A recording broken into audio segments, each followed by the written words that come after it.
85 bahan yang dibuang, ya sayang sekali. Padahal kalau itu dimanfaatkan bisa dibuat sebagai mengatasi masalah tadi gizi buruk, jadi bisa mengatasi. Jadi pada dasarnya begini Bapak Ibu, jadi sampah organik itu bisa kita kelola menjadi sayur atau untuk ternak. Jadi kebetulan ini yang saya lakukan, yang tadi saya cerita siang tadi. Saya nanam kangkung, jadi setiap minggu satu gitu. Jadi ya, jadi 1 minggu satu. Setiap minggu saya bagi ke tetangga-tetangga. Jadi setiap minggu saya bagi. Lama-lama sekarang produksi sayur saya per bulan rata-rata 1 ton. Iya, karena tadi Pak Bayu gara-gara itu ya, gara-gara. Jadi kita gara-gara, jadi sebenarnya kita mulai yang kecil. Kalau kita setia pada proses yang kecil, kita akan dikasih tanggung jawab yang lebih besar. Iya. Jadi sebenarnya tadi limbah rumah tangga berupa bisa buat pupuk cair, pupuk padat, atau sebenarnya bisa dibuat pakan Bapak Ibu. Ya, pakan mempunyai harga yang lebih mahal dibandingkan dengan pupuk. Ya.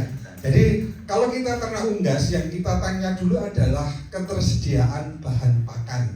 Ya, soalnya peternakan itu seperti kalau untungnya banyak, kalau ruginya banyak.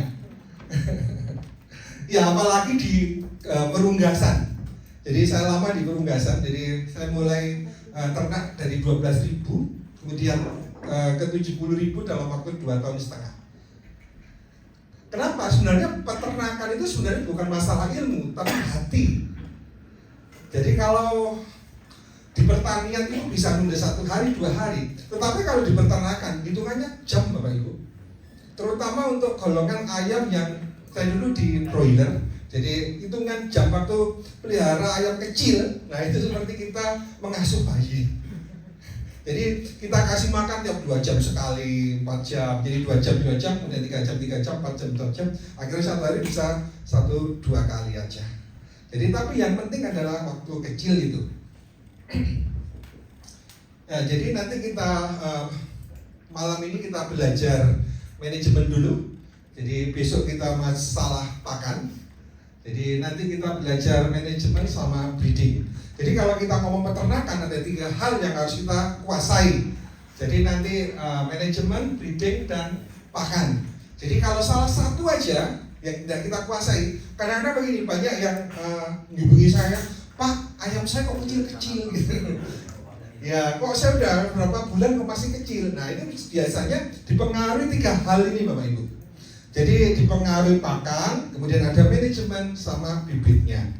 Nah, malam ini kita belajar manajemen sama bibit. Ya, besok kita belajar khusus pakan. Karena pakan agak lama. Jadi sebenarnya keberhasilan di peternakan yang utama adalah di pakan. Jadi kalau kita mau usaha peternakan harus punya pakannya dulu. Kita siapkan dulu. Ya, jadi nanti kita belajar perkandangan, pemeliharaan, kesehatan, kemudian juga pemasaran. Ya, jadi kenapa kita belajar tentang unggas? Nah, unggas ini, jadi kalau kita sekarang ini dibalik Bapak Ibu, kalau kita mau usaha apa yang kita bisa jualan? Nah, ternyata yang paling mudah dijual adalah golongan unggas ini. Ada puyuh, ada ayam, ada bebek. Nah ini Bapak Ibu nanti pilih aja yang sukanya mana, yang kira-kira mau jualannya apa. Jadi malam ini kita belajar secara garis besar saja. Jadi tentang ketiga-tiganya. Jadi nanti spesifik, lebih baik spesifik aja, satu bidang, tapi kita yang terbaik. Nanti soalnya kalau kita sudah masuk pasar adalah persaingan, mau nggak mau kita persaingan. Jadi siapa yang kualitasnya bagus, siapa yang harganya murah, mesti yang menang. Nah sebenarnya sistem integrated farming inilah yang kita pakai supaya kita bisa menekan biaya produksi. Ya, jadi pertama kita ngomong puyuh dulu. Jadi puyuh ini istimewanya kecil. Kalau kecil berarti efisien di tempat. Jadi puyuh itu mulai bertelur 42 hari. Jadi kalau mau usaha cepat biasanya puyuh. Kenapa? 40 hari sudah bertelur. Ya. Kemudian kan kecil, jadi makannya sedikit. Kemudian tempatnya kita bisa susun, jadi bisa 4, bisa 5, jadi efisien tempat. Nah biasanya saran kita di Puyuh ini adalah yang dekat kota, yang lahannya terbatas, kemudian yang dekat kota bisa memanfaatkan limbah apa yang bisa di sekitarnya, bisa dibuat puyuh. Jadi kalau per meter perseginya itu bisa 60 sampai 100 ekor. Jadi kan ini bisa ditingkat. Jadi istimewanya puyuh kan modelnya begini, bisa ditingkat. Ya, jadi efisien tempat. Nah, puyuh ini istimewa. Jadi istimewa. Di antara yang lain, salah satu yang istimewa ini puyuh. Bapak Ibu pernah mendengar kolesterol mana yang paling tinggi di antara bahan makannya? Apanya? Telur puyuh, betul. Telur puyuh. Jadi yang paling tinggi kolesterolnya adalah telur puyuh. Jadi kalau kita lihat telur puyuh, kalau kita menderita kolesterol kemudian ada penyakit jantung, ini jadi kolesterolnya hampir 3.640 ya, 3.640. Jadi 3.640. Jadi tinggi sekali. Jadi kalau orang sudah kolesterolnya sudah dilarang konsumsi telur puyuh. Tapi begini Bapak Ibu, sehat itu menurut siapa? Memang orang yang sakit kolesterol dilarang. Padahal segala sesuatu itu kan ada segi, kita lihat dari mananya. Nah, ternyata telur puyuh ini bagus sekali kalau dikonsumsi untuk anak-anak. Jadi ternyata kecerdasan itu sangat dibutuhkan kolesterol.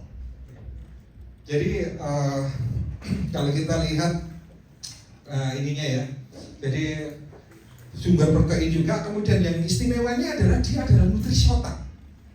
Jadi dia mempunyai bahan namanya kolin. Jadi kolin itu bagus nutrisi otak. Nah, termasuk sebenarnya untuk orang yang sudah dewasa tapi mempunyai misalkan daya ingatnya mulai menurun, gampang pikun dan lain-lain. Jadi bisa mengkonsumsi telur puyuh. Nah, kemudian juga telur puyuh ini istimewa untuk nutrisi mata. Jadi kan sekarang itu kita tidak lepas jadi kadang-kadang HP ya, apalagi anak-anak kita. Sekarang cenderungan semua pakai kacamata. Kenapa? Karena terlalu lama main HP. Ya, salah satu bahan untuk melindungi mata kita adalah mengkonsumsi telur puyuh. Nah, kemudian juga telur puyuh ini mempunyai zat anti kanker. Jadi istimewanya itu. Jadi, nah, karena kolesterolnya banyak di telur, ternyata dagingnya yang paling rendah kolesterolnya adalah di daging puyuh. Karena di alam itu kan keseimbangan. Jadi kalau konsumsi misalkan makannya banyak, kolesterolnya diambil ke puyuh semua, yang masuk ke daging sedikit. Akibatnya apa? Daging puyuh salah satu daging yang sehat. Jadi orang yang sakit jantung, kolesterol dan lain-lain bisa mengkonsumsi daging puyuh. Iya. Jadi telur puyuh itu sangat dianjurkan untuk anak-anak ya. Orang tua juga dianjurkan, tetapi orang yang kolesterol tinggi atau menderita obesitas dilarang. Jadi nggak boleh. Ya, jadi kalau gizinya jadi tadi aman untuk jantung koroner atau darah tinggi. Jadi itu ya. Ya, kemudian ini istimewanya puyuh. Nah, kemudian ayam kampung, sekarang ayam kampung. Jadi ayam kampung ini relatif lebih tahan dibandingkan puyuh. Kenapa? Ternyata kalau semakin kecil itu semakin rawan sebenarnya. Jadi kalau Bapak Ibu di peternakan itu kadang-kadang yang gampang tidak bertelur itu puyuh kadang-kadang. Kenapa? Gampang stres sedikit. Dan itu puyuh. Nah, gitu. Lebih tahan ayam kampung. Jadi ayam kampung itu bisa buat yang punya lahan yang agak luas, bisa dikonsumsi, dipelihara. Jadi ayam kampung bisa ini. Nah, sekarang kita ngomong masalah jenis ayam kampung ya, yang menjadi mafa ternak yang ada di Indonesia. Jadi bibit-bibit yang asli Indonesia itu banyak Bapak Ibu. Jadi salah satunya adalah pelung.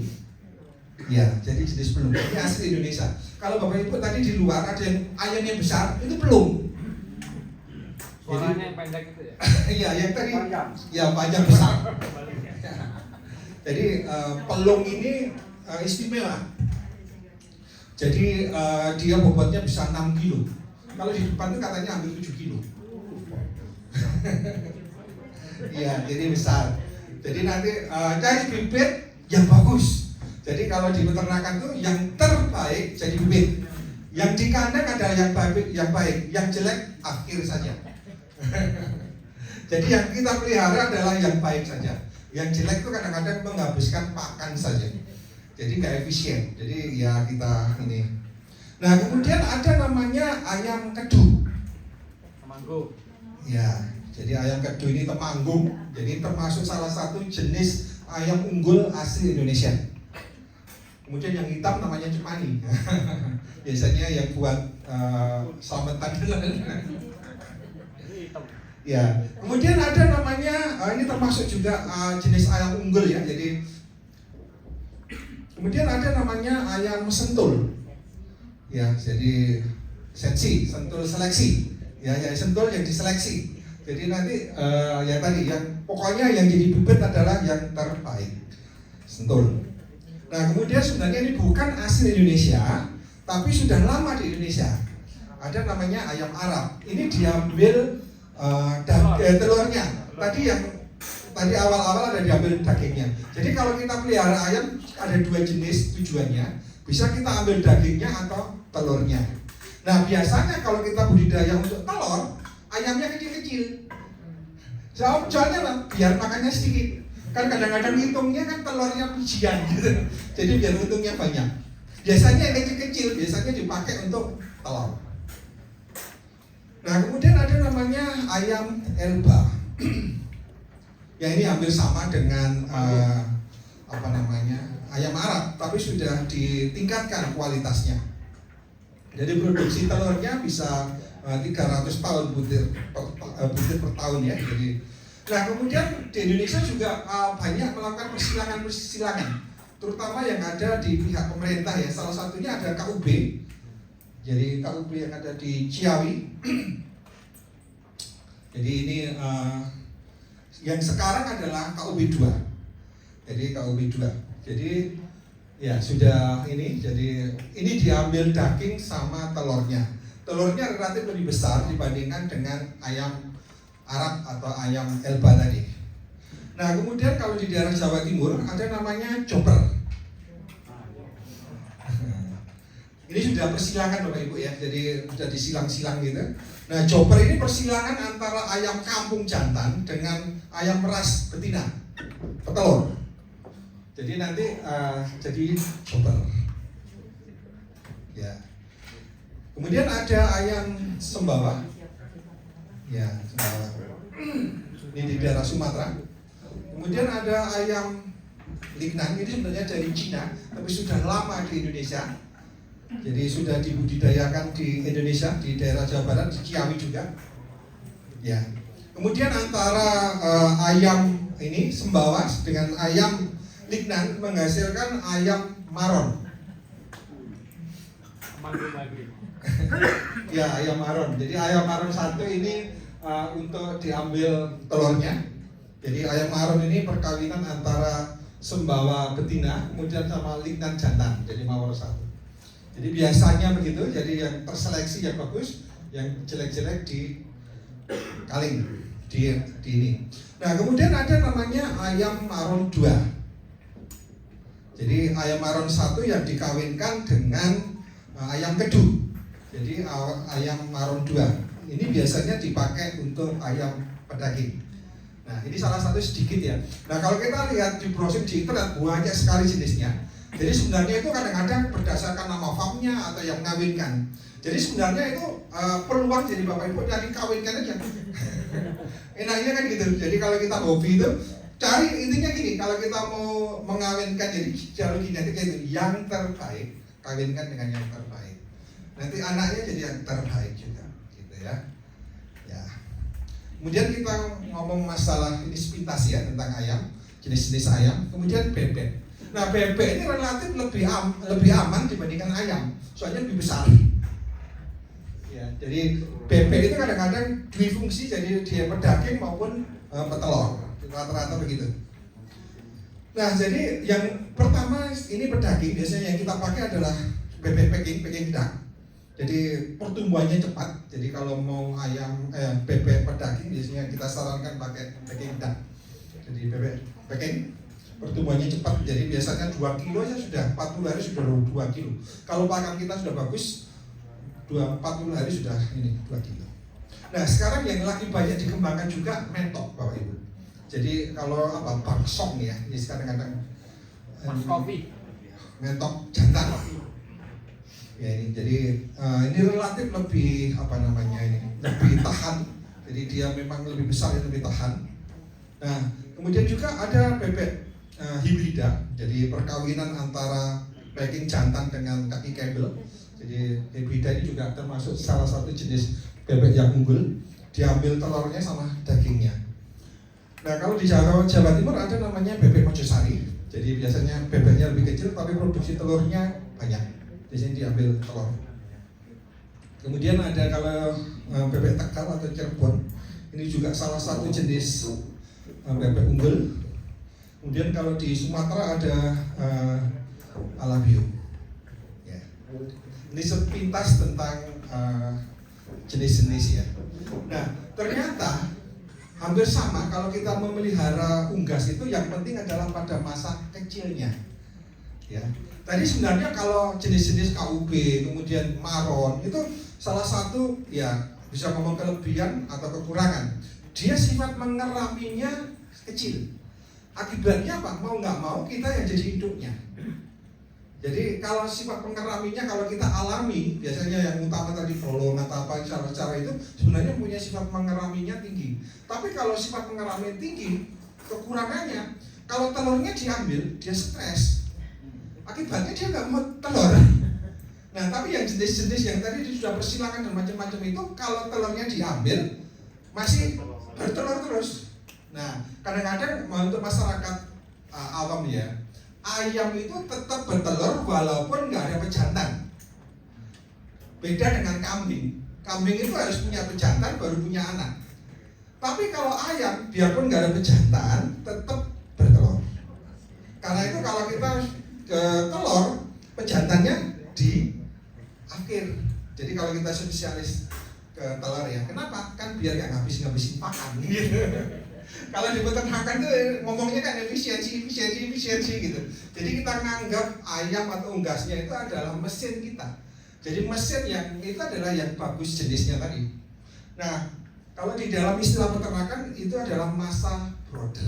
Jadi masa mengasuh anak. Ya, kalau kita sedikit jumlahnya masih nggak apa-apa. Tetapi kalau populasi kita lebih banyak, biasanya kita harus kasih pemanas. Jadi kita harus buat brooding ini. Jadi menyebut brooding.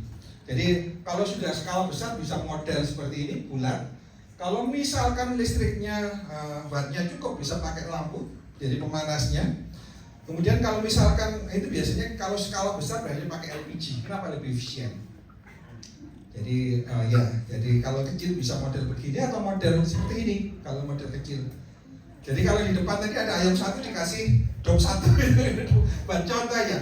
Jadi sebenarnya ternak itu bisa bertumbuh secara optimal. Salah satunya kita mengurangi stres.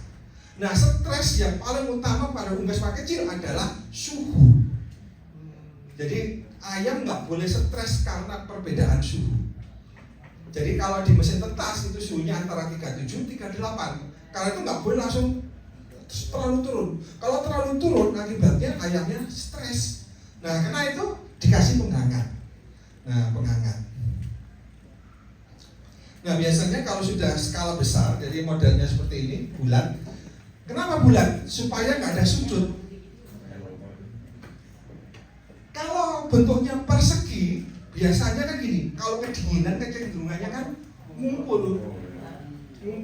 Kalau ngumpul yang di pojokan itu kadang-kadang tingkat 5. Yang bawah bisa mati. Jadi karena itu kita bentuk broodingnya itu nggak boleh ada sudut. Ya, nggak ada sudut. Ya, jadi nanti setiap fase beda-beda. Jadi nanti ada namanya perluasan kandang atau broodingnya ini. Nah biasanya tergantung dari jenisnya ayamnya apa. Kalau pertumbuhannya cepat seperti ayam broiler, biasanya perluasan lahan ini bisa 2 hari sekali. Jadi broodingnya diluaskan 2 hari sekali. Caranya gimana? Kita lihat ini. Kalau kita lihat terlalu penuh, ya harus diluaskan. Jadi 70% daya ini tempatnya itu kalau udah dipakai itu harus diluaskan. Kenapa? Kalau terlalu padat, persaingan oksigen, kemudian daya tampungnya. Nah, kadang-kadang kalau kita lihat gini, kalau kita ke kandang, kemudian kita lihat kok bau, itu berarti ada yang salah. Jadi kalau kita lihat kandang masuk, kemudian kok baunya menyengat, nah ini mesti ada yang salah. Jadi kalau kita masuk kandang, nggak ada bau sebenarnya. Terutama kalau ayam kecil-kecil ini. Jadi biasanya waktu dulu saya tidur di sebelahnya sini. Jadi waktu pelihara saya, waktu ini kalau kita mempunyai sayang ke binatang itu nikmati gitu lihat. Jadi ayam itu kalau dia nyaman, dia lari-lari gitu. Karena itu penataannya kalau Bapak Ibu lihat mesti lurus-lurus gitu. Jadi kalau nanti salah satunya, jadi kalau ini kandang, kalau nanti perluasan misalkan ini tempat makan. Nah ini tempat minum, tempat makan, tempat minum. Ini mesti lurus, supaya ayamnya jalannya gampang, nggak nubruk. Kenapa? Ternyata dia, ya gitu kan ada, ya seperti manusia. Kalau kecil kan juga bermain. Dia biasanya kalau kita buka tirai atau waktu hari dia lari-lari gitu. Jadi biar larinya ini nggak terhambat. Jadi nggak natap-natap. Jadi los. Ya semua mesti settingannya gitu kalau dia natap-natap. Ya, jadi nanti seperti ini. Kalau dia nyaman seperti yang gambar seperti ini. Ini nyaman. Kalau dia kedinginan seperti di atas, ngumpul. Kalau dia kepanasan seperti ini, kalau ini ada angin atau ada hewan, ada ular, ada tikus, ada apa, dia mesti menghindar. Ya, jadi kita bentuk dia supaya dia nyaman. Jadi intinya kalau kita bisa membuat ternak itu nyaman, pertumbuhannya optimal. Jadi salah satu keberhasilan manajemen ketika stresnya berkurang, dia nyaman gini. Sebenarnya orang tahu kok ternak itu nggak nyaman. Jadi kalau nggak nyaman tuh berisik sekali. Jadi ya berisik gitu. Biasanya waktu DOC datang itu, kalau ayam datang itu berisik. Tapi kalau misalkan kandangnya itu bagus, jadi biasanya sebelum ayam kecil itu masuk, kandangnya sudah kita hangatkan dulu. Jadi misalkan masuknya jam 10, jam 7, jam 8, brooding tadi sudah dihidupkan. Jadi suhunya antara 34, 35. Jadi tidak jauh dari mesin tetas. Jadi dia langsung nyaman, dia bisa makan, dia bisa minum, bisa main. Nah itu pertumbuhannya optimal. Nah ini kepadatan yang biasa dipakai untuk ayam kampung. Jadi kalau ayam kampung tiap minggu kita luaskan. Tapi ayam broiler 2 hari sekali. Jadi kalau ayam kampung kita luaskan 1 minggu sekali. Soalnya pertumbuhannya relatif lebih lambat dibandingkan broiler. Nah biasanya ketika DOC itu datang kita cek. Jadi temboloknya kita cek, kemudian kakinya kita cek. Jadi kenapa dicek? Nah biasanya temboloknya itu harus penuh dan lunak. Berarti dia makan dan minum. Nah kakinya harus dingin. Hangat. Oh ya sorry. Sorry ternyata perhatian semua. Ya, hangat. Jadi dia dilihat bulu di dada, pusar, kemudian diubur. Nah, kemudian kita cek kalau dia temboloknya kosong. Kenapa kalau dia temboloknya kosong? Nah, kita sebenarnya kan kita bisa kira-kira sendiri ya. Jadi apakah cahayanya kurang, apakah terlalu dingin atau terlalu panas. Jadi kalau terlalu dingin biasanya kurang aktif, dia ngumpul saja kalau terlalu dingin. Terlalu panas, dia juga minum saja, nggak makan. Dia cari minum. Atau terlalu padat juga bisa. Kemudian apakah liternya jelek? Jadi liter itu alasnya kandang. Jadi biasanya juga kalau peternak itu rata-rata liternya itu kalau yang bagus itu tebal antara 5 cm sampai 10 cm. Sebenarnya liter ini adalah isolator suhu. Jadi sebenarnya semakin tebal biasanya relatif lebih aman. Jadi seperti kalau zaman dulu kalau kita es batu gitu kan ditaruh di sekam ya, dimasukkan sekam, jadi dia isolator suhu. Nah misalkan airnya dingin, kenapa kakinya dingin gitu ya? Kenapa kakinya dingin? Apakah kondisinya menyenangkan, waktu bongkar, apa stres di jalan dan lain-lain? Apa liter kurang tebal atau terlalu ini juga ini. Nah pengaruhnya apa itu kalau misalkan kakinya dingin, teman-temannya kosong gitu? Ternyata nanti yang diseleksi itu banyak, yang dikaling, yang diambil jelek itu banyak. Jadi biasanya kalau misalkan tembelannya keras, biasanya 3 hari kemudian mati. Jadi dari kita lihat, kita cek kalau itu lihat itu mati biasanya. Nah kemudian kalau ini keseragamannya jelek. Jadi salah satu manajemen bagus adalah keseragaman pemeliharaan kita rata gitu. Berarti tempat makannya, tempat minum dan lain-lainnya cukup. Kalau misalkan kok ada yang besar, ada yang kecil, nah berarti manajemen kita kurang bagus. Ya. Jadi kalau kenapa kok awal-awal itu sangat penting? Kalau di broiler ini ya, contoh di broiler ya. Jadi 2 minggu awal kalau di broiler, jadi perbanyakan sel, itu lebih banyak dibandingkan pembesaran. Jadi kan gini, sel itu diperbanyak kan, 4 jadi 8, 8 jadi 16 dan lain-lain. Nah itu umur 1 sampai 2 minggu itu optimal. Akibatnya apa? Kalau kita salah manajemen di minggu-minggu awal, ayamnya jadi kerdil. Ini hampir semua ya, unggas, puyuh, bebek juga gitu. Karena itu keberhasilan awal ini sangat penting. Jadi kalau kita di peternakan itu 50% itu dipengaruhi waktu pelihara kecil itu. Nah kecil itu dipengaruhi oleh suhu tadi. Karena bagaimana kita kelola suhu itu benar-benar dia nggak stres suhu. Jadi intinya nggak boleh stres suhu aja.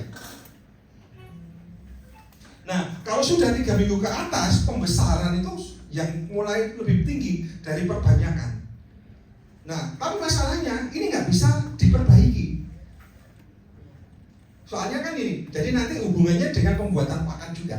Jadi waktu starter awal-awal, karena dia jadi perbanyakan selnya banyak, akibatnya apa? Kebutuhan protein yang banyak. Karena itu nanti kalau buat pakan pada masa kecil, starter proteinnya lebih tinggi dibandingkan dengan yang grower atau finishing. Nah, untuk menunjang ini perbanyakan selnya itu. Nah, kalau misalkan sistem kandang, biasanya kita bisa pakai sistem liter bawah gini, modelnya begini. Biasanya kami bawahnya itu kita kasih seresah-seresah daun. Kemudian biasanya kalau misalkan ada ranting-ranting dulu, daun-daun baru sekam. Kenapa? Kalau misalkan ini kan tempat minumnya seperti gini ya, TMO, tempat minum otomatis itu kalau tumpah-tumpah dia langsung masuk. Soalnya dia banyak ini ranting-rantingnya ini kan dia ini. Nah biasanya lebih sederhana ya model gini, biayanya lebih murah dibandingkan kalau misalkan sistemnya panggung. Kan harus dinaikkan. Tapi rata-rata kalau sudah skala besar, jadi tingkat peternakan rakyat itu model sudah di panggung, jadi di atas 1000. Kenapa?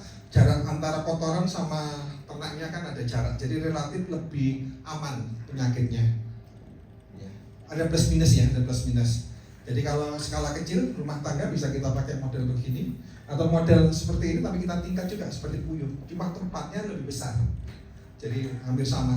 Jadi intinya nih yang sebelah sini nih yang di tingkat ini sistemnya liter tapi besar gitu ya, hampir sama dengan puyuh. Nah kemudian ya yang utama lagi adalah kalau di peternakan itu lebih baik mencegah daripada mengobati. Kenapa? Obatnya lebih mahal daripada ayamnya. Kadang-kadang kalau kita sama guru itu obatnya apa? Ya pisau.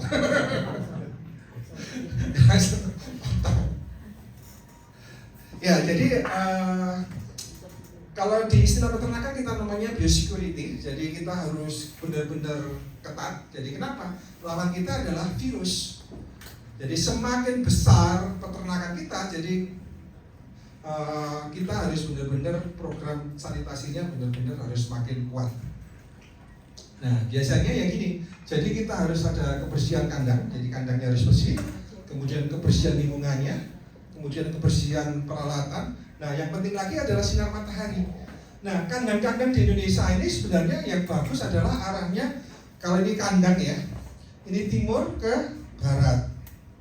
Nah, luas lebarnya antara jangan lebih dari 6 sampai 8 meter. Kenapa? Ini yang bukan ini ya, sistem terbuka, bukan kandang closed ya. Ini kandang terbuka. Kenapa? Supaya sirkulasi udaranya lancar. Kemudian kenapa timur barat? Supaya mataharinya dari tengah-tengah. Dia nggak masuk, cahayanya masuk ke dalam kandang. Biar fluktuasi suhunya nggak terlalu tinggi. Jadi dia nyaman ini. Nah, biasanya ini. Nah, kemudian jarak antar kandang minimal luasnya ini sama. Jadi kalau misalkan ini ya jaraknya 6 sampai 8. Jadi untuk sirkulasi udara.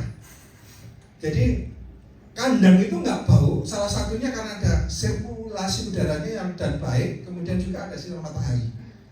Jadi kandang nggak boleh lembab. Jadi kalau kandangnya lembab, penyakit mulai tumbuh. Nah, biasanya juga begitu. Kandang kalau misalkan ayamnya itu terlalu panas karena lembab panas, biasanya ayam itu nggak mempunyai kelenjar keringat. Akibatnya kalau dia panas dia buka mulut, peting. Nah, ketika buka mulut itu kan gampang kuman masuk. Beda kalau misalkan dia bernapasan lewat hidung kan ada penyaringnya. Kalau mulut kan nggak ada penyaringnya. Akibatnya apa? Gampang sakit. Karena benar-benar dijaga supaya ayam itu nggak buka mulut. Dengan salah satunya adalah sistem ventilasi, sirkulasinya, cahayanya juga nggak boleh terlalu banyak masuk. Kalau misalkan tempat kita terlalu panas, bisa pinggirnya ditanami pohon, tapi pohonnya ditinggikan di atasnya kandang, akibatnya peneduh. Karena itu kalau di peternakan rata-rata kalau misalkan untuk kucing dan lain-lain biasanya di gunung-gunung. Ya di gunung-gunung, kenapa? Supaya lebih steril, nggak banyak kontaminasi, kemudian juga udaranya dingin. Ternyata lebih gampang menghangatkan daripada mendinginkan. Kalau sekarang kan kalau Bapak Ibu perhatikan kandang-kandang semua kan proses semua. Nah untungnya kalau kita ngomong kan ayam kampung, berarti kan penduduk lokal gitu, yang sudah terbiasa dengan iklim. Tapi biarpun kadang-kadang sekarang iklim karena ini kan kadang-kadang terlalu panas, dingin, nah itu juga mempengaruhi kesehatan dari ayamnya. Nah ini kemudian ada lagi program yang penting adalah vaksin ya. Jadi vaksin itu gini, di tempat kami jarang sekali kami vaksin, nggak pernah. Kenapa? Tapi sistem kami ini nggak pernah masukkan ternak ke tempat, jadi keluar saja. Jadi kalau misalkan kita masuk ayam, nah itu yang resiko biasanya kalau ada istilah aratan ya, pernah dengar aratan di satu kampung mati semua gitu. Nah itu biasanya karena ya ini, jadi banyak lalu dia keluar masuknya ayam. Jadi soalnya apa ya, virus itu. Jadi menurut Bapak Ibu vaksin itu apa ya namanya? Apa sih? Jadi virus yang dilemahkan. ya virus yang dilemahkan. Ini termasuk organik apa enggak? Virus organik ya? Iya sebenarnya organik. Jadi kan makhluk hidup yang dilemahkan. Jadi dia bukan kimia, sebenarnya virus yang dilemahkan. Jadi sebenarnya dia organik juga.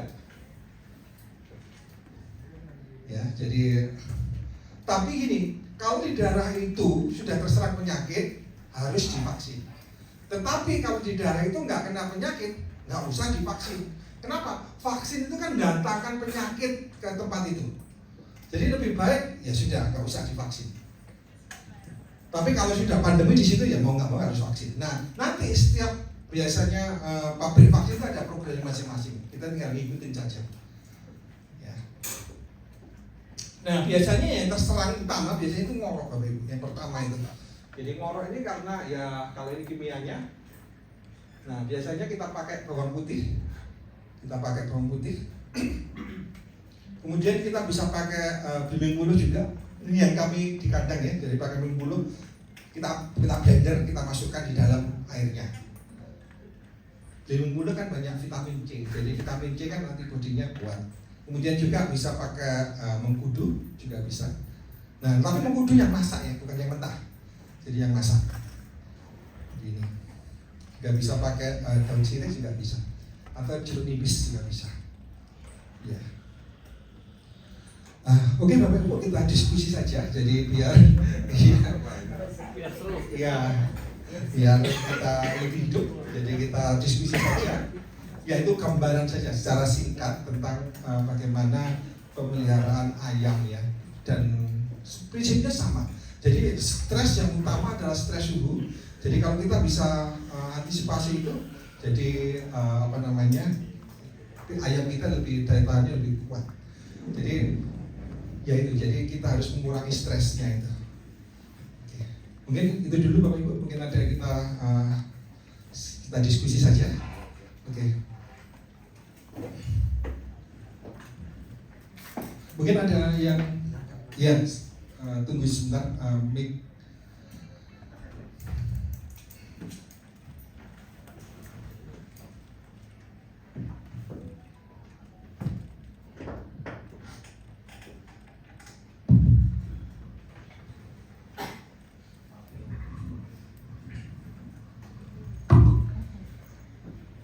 Assalamualaikum Pak Budi.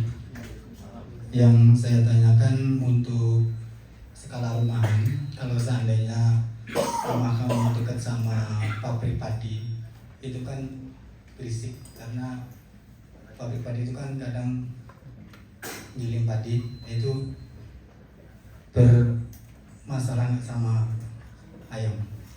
Iya, Ya, oke. terima kasih.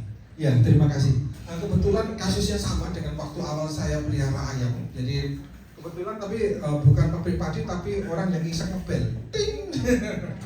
Jadi kebetulan lokasi kandang saya dekat jalan besar. Jadi waktu itu saya pelihara ayam broiler. Jadi kalau dibel ting gitu langsung tet, tet, gitu. Kalau kita lihat jantungnya pecah. Ya, kalau kita lihat pecah. Jadi stres karena ternyata Bapak Ibu bisa diantisipasi. Jadi antisipasinya Pak, mulai kecil dengarkan musik. Iya, jadi di kandang saya itu penuh sound system. Kan kandang itu panjangnya rata-rata 60 meter ya satu kandang, kemudian kasih dua kiri kanan. Jadi setiap kandang ada dua gitu. Semakin keras musiknya kasih semakin keras. Ya, atau koplo ya. Tapi itu harus mulai dari awal. Ya, mulai dari awal. Jadi waktu DOC itu kecil, jangan langsung keras ya, dilatih pelan-pelan. Jadi itu bisa diantisipasi. Nah, sebenarnya juga yang tadi saya lupa jelaskan adalah pada proses ayam itu juga ada pembelajaran. Jadi pembelajaran termasuk cara memberi makan. Jadi waktu kecil itu kita ajarin ayam itu makan kalau di broiler itu. Jadi caranya gimana? Kasih 2 jam sekali kita kasih makan. Jadi nanti 2 jam sekali, kemudian 3 jam, 4 jam, cuma 1 minggu, 2 minggu aja. Kenapa? Supaya dia ngajarin makan. Ternyata ayam itu juga ada sifat tenang ya. Kalau misalkan makannya banyak itu nggak mau makan. Jadi kalau makannya sedikit rebutan. Kita bikin sedikit-sedikit supaya dia rebutan.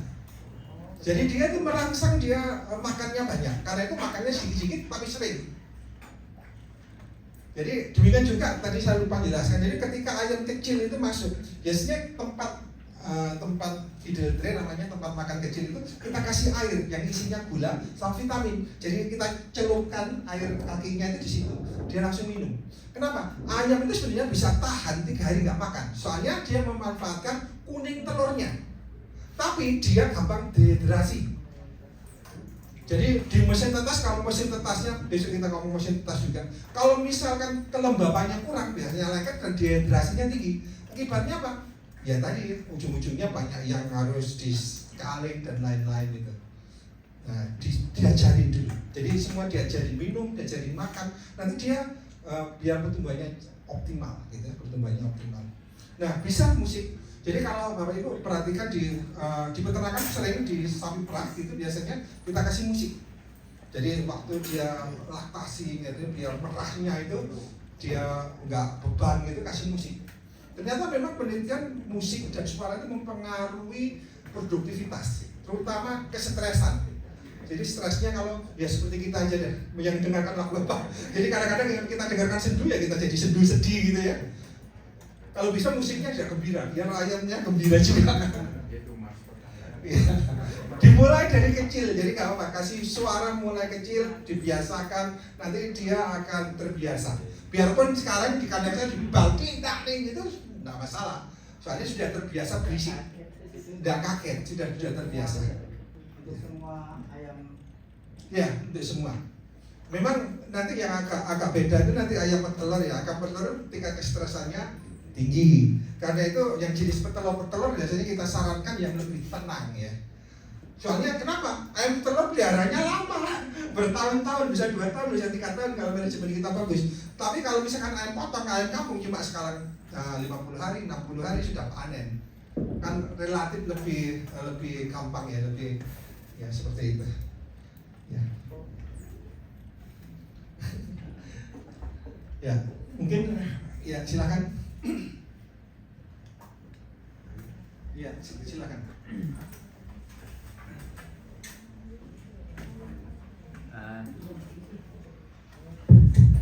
Ya, baik Pak Budi, tentang ini saya sudah pengalaman tentang ayam walaupun sedikit.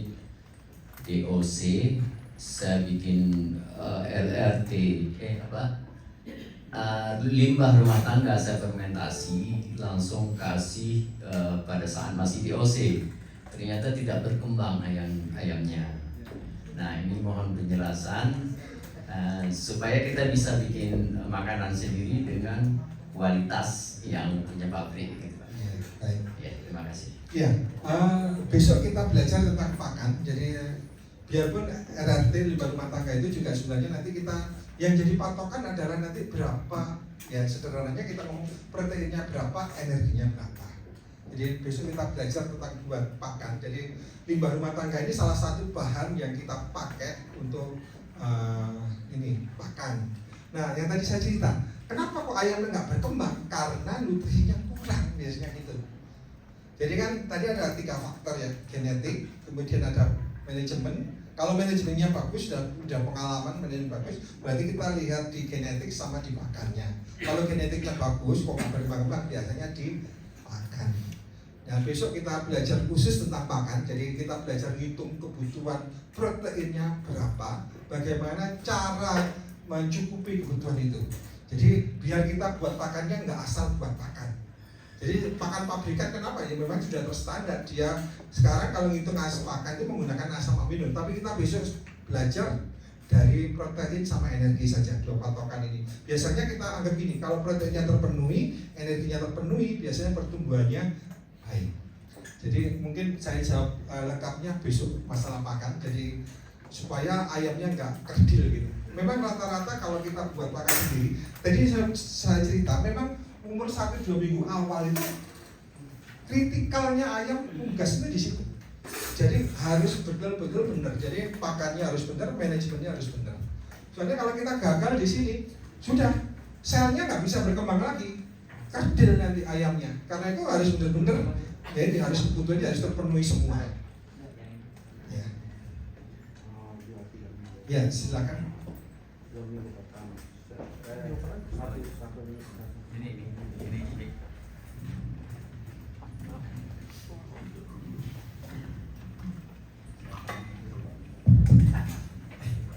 Ya, terima kasih Pak, selamat malam. Kami kan sudah mulai mengikuti yang 10+1 itu Pak, jadi udah berjalan hampir 3 bulan. Terus ya kan udah mulai masuk fase bertelur dan menetas. Nah, waktu di atas ini sebagian awal-awal kami gunakan diramin gitu Pak. Waktu diramin ya ternyata nggak semua juga, ada yang netas, terus ada yang dipatok sama induknya dan segala macam untuk masalah. Nah, maksudnya menanya apakah memang itu sudah berjalan? Jadi ya itu masalah pertama. Nah, yang kedua, akhirnya kami coba nonton video-video yang lain, terus kan ada yang menggunakan mesin tetas. Nah, kami kebetulan menggunakan beli mesin tas yang kecil yang otomatis Pak. Nah, muncul masalah baru lagi. Jadi begitu tetas kan mesinnya masih bergerak. Nah, jadi kadang ya kita pakai coba-coba juga nih, ada yang kita biarkan dulu 6 jam, otomatisnya kita matikan, terus kita pindahkan di bawah supaya suhunya bagus, tapi masih dalam mesin gitu. Nah tapi memang ada dua kejadian Pak. Jadi yang kakinya itu nggak lurus dia gitu. Jadi kakinya apa namanya melebar. Nah itu setelah kami pindahkan ke brooder, bingung gitu Pak, karena tapi emang cuma dua ya Pak, dari sekitar 15 yang menetas, 2 ekornya kakinya gitu. Nah, itu apakah itu yang ke kaling gitu Pak, atau memang kita bisa sembuhkan? Terima kasih Pak. Iya, jadi yang pertama apa namanya, telurnya dipatok induk ya. Jadi memang kecenderungan begini, ayam itu mempunyai sifat kanibal. Jadi secara insting dia itu mempunyai sifat kanibal. Nah tapi juga kadang-kadang mematok itu kadang-kadang juga apakah kadang-kadang ini mineralnya kurang. Salah satunya kekurangan mineral juga bisa. Karena itu kadang-kadang kita gini, untuk mengantisipasi supaya nggak terlalu kanibal, nggak matok itu kita kasih sayur-sayuran. Jadi sayur-sayuran banyak mengandung mineral. Jadi biasanya pakai itu. Besok kita bahas itu lebih dalam tentang pakan.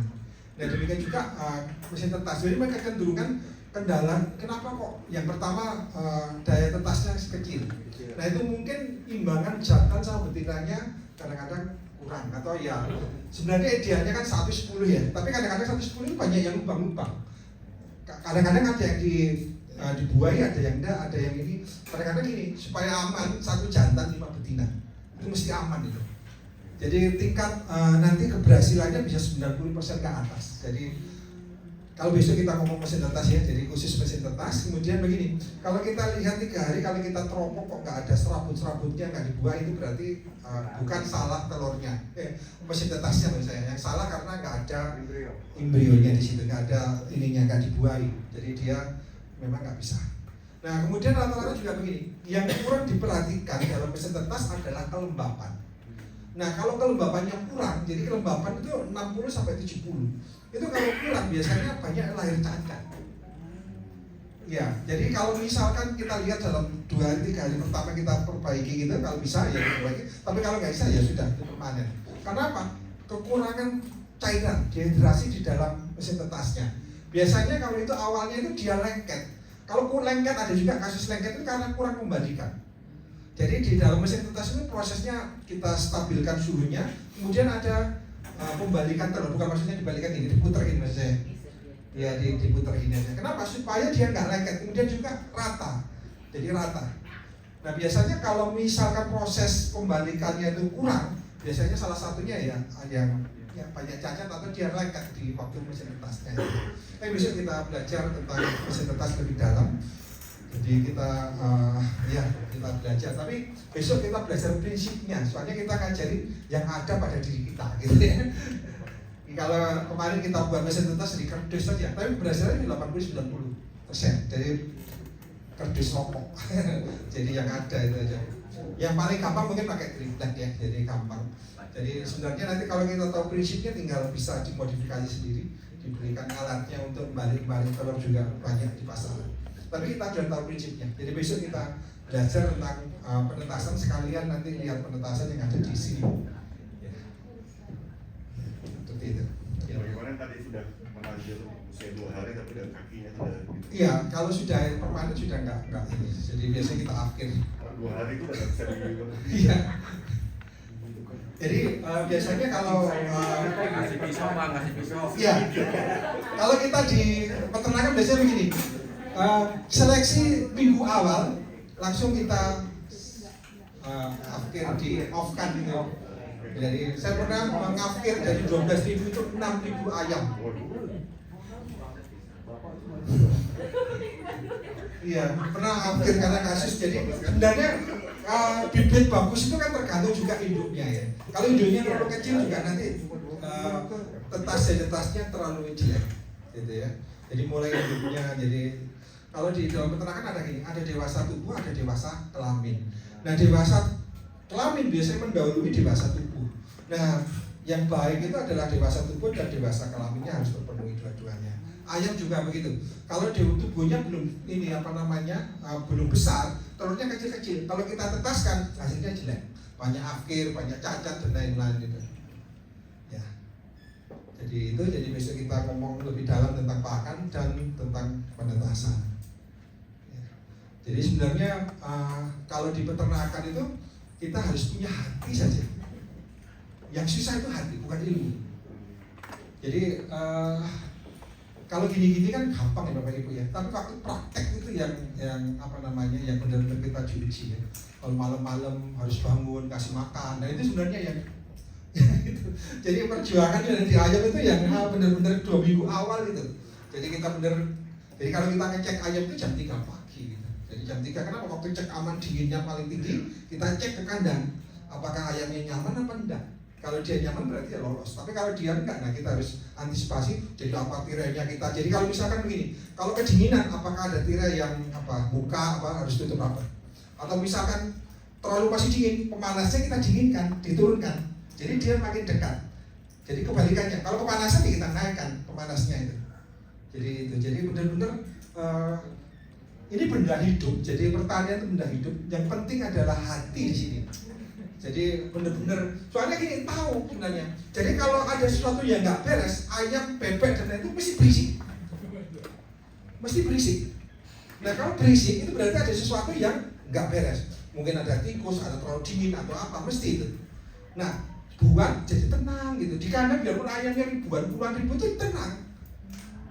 Iya, tenang. Jadi enggak cici. Kalau cici itu berarti ada yang nggak beres. Gitu.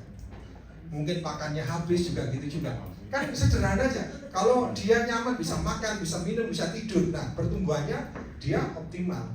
Nah kita buat itu supaya dia bisa makan, bisa ini tidurnya nyenyak. Ya. Ya silakan Bu.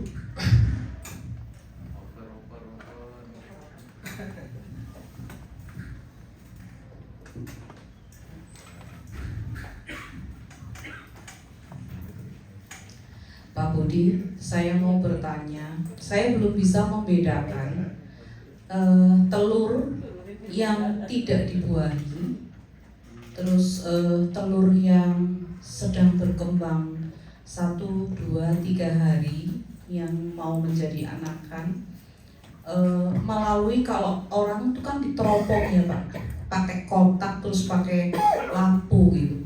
Apakah Pak Budi bisa memberikan gambaran melalui gambar-gambar yang memang perkembangan dari telur itu gitu Pak? Iya, jadi mungkin telur besok aja. Jadi besok ada gambarnya. Jadi memang hari pertama, hari kedua itu memang agak susah. Baru ketiga nanti kelihatan serabut-serabutnya. Jadi besok ada gambarnya. Jadi nanti materi juga dibagi. Jadi mungkin besok masalah kuantitasan kita ngomong besok ya. Jadi biar lebih ada prakteknya mungkin Pak? Ya, ngamatin ya. Mesin tetas. Jadi sebenarnya mesin tetas itu kita mempertahankan suhu sama kelembapan, kemudian rajin balik gitu aja. Jadi kita suhunya kita stabil, misalkan ayam di 37, 38. Nah, penetasan itu juga gini, semakin besar telurnya, suhunya lebih panas. Kenapa? Biar masuk ke dalam. Jadi kalau puyuh kan kecil, berarti suhunya lebih ringan, lebih rendah. Jadi 37, 36 gitu. Ayam 37, 38. Kalau bebek apa? 7, 38, 39, kadang-kadang 40. Kenapa lebih besar? Waktunya juga makin lama. Ya, mungkin untuk penetasan besok saya ngomong tentang masalah penetasan. Memang susah. Ini telur ini ditetaskan awal dibuai apa enggak? Susah. Nggak bisa kita lihat ya. Ada ini apa enggak gitu. Jadi, tapi kalau sudah di candling kemudian kita dilihat di lampu, nah kelihatan nanti. Jadi perkembangannya sudah kelihatan. Jadi kalau sudah biasanya minggu awal itu misalkan nggak dibuai sudah dikonsumsi saja, dimakan saja. Dimakan. Ya. Tanya Pak Budi. Ya.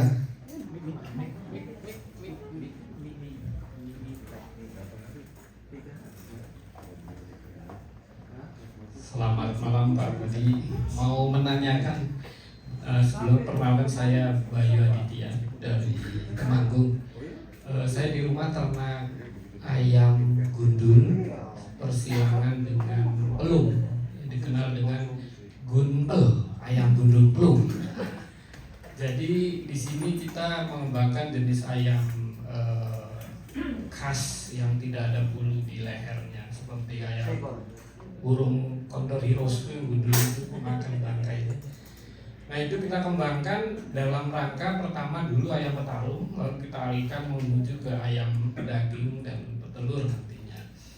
Dimana di sini saya mau menanyakan untuk menjaga kesehatan kan Pak Bayu sering mengajak untuk ayo pakai kuteja gitu ya. Nah itu pemanfaatannya seperti apa untuk menjaga kesehatan, dan yang kedua jika ayam sakit itu penanganannya seperti apa khususnya di masa peralihan atau mungkin ya yang tadi dibilang aratan tadi kayak gimana penanganan dengan menggunakan jamu. Gitu. Terima kasih. Ya, terima kasih Pak. Jadi besok kita juga praktek. Lalu saya besok pertanian dulu kita buat pupuk-pupuk dan lain-lain besok. Kemudian lusanya kita buat pakan sama buat kuteja. Jadi kuteja itu kunyit, temulawak, jahe. Nah kalau kita lihat kunyit adalah antibiotik. Temulawak itu sebenarnya mengandung kurkumin. Kalau kurkumin itu biasanya untuk kesehatan hati. Nah sebenarnya begini. Ternak semua itu pusatnya, pabriknya itu di hati. Jadi sebenarnya kenapa kita kasih temulawak? Nah temulawak ini nanti kalau kita kasih temulawak ternyata ternaknya itu lemaknya sedikit sebenarnya. Sayang di Indonesia nggak ngomong kualitas ya. Kalau untuk daging nggak ngomong kualitas, cuma bobotnya berapa saja. Padahal kalau kita lihat, kalau di daging kuteja itu nggak kasih di bumbu, rasanya enak tuh dagingnya. Kenapa? Lemaknya nggak terlalu banyak. Soalnya kurkumin itu menyehatkan hati, dan ketika hatinya bagus, metabolisme tubuhnya kan baik. Iya, nafsu makan kan biasanya waktu anak kecil nggak mau makan dikasih temulawak, jadi nafsu makannya tinggi. Nah tambah lagi begini, metabolisme tubuhnya sempurna. Akibatnya apa? Makannya yang diserap itu nggak banyak yang terbuang.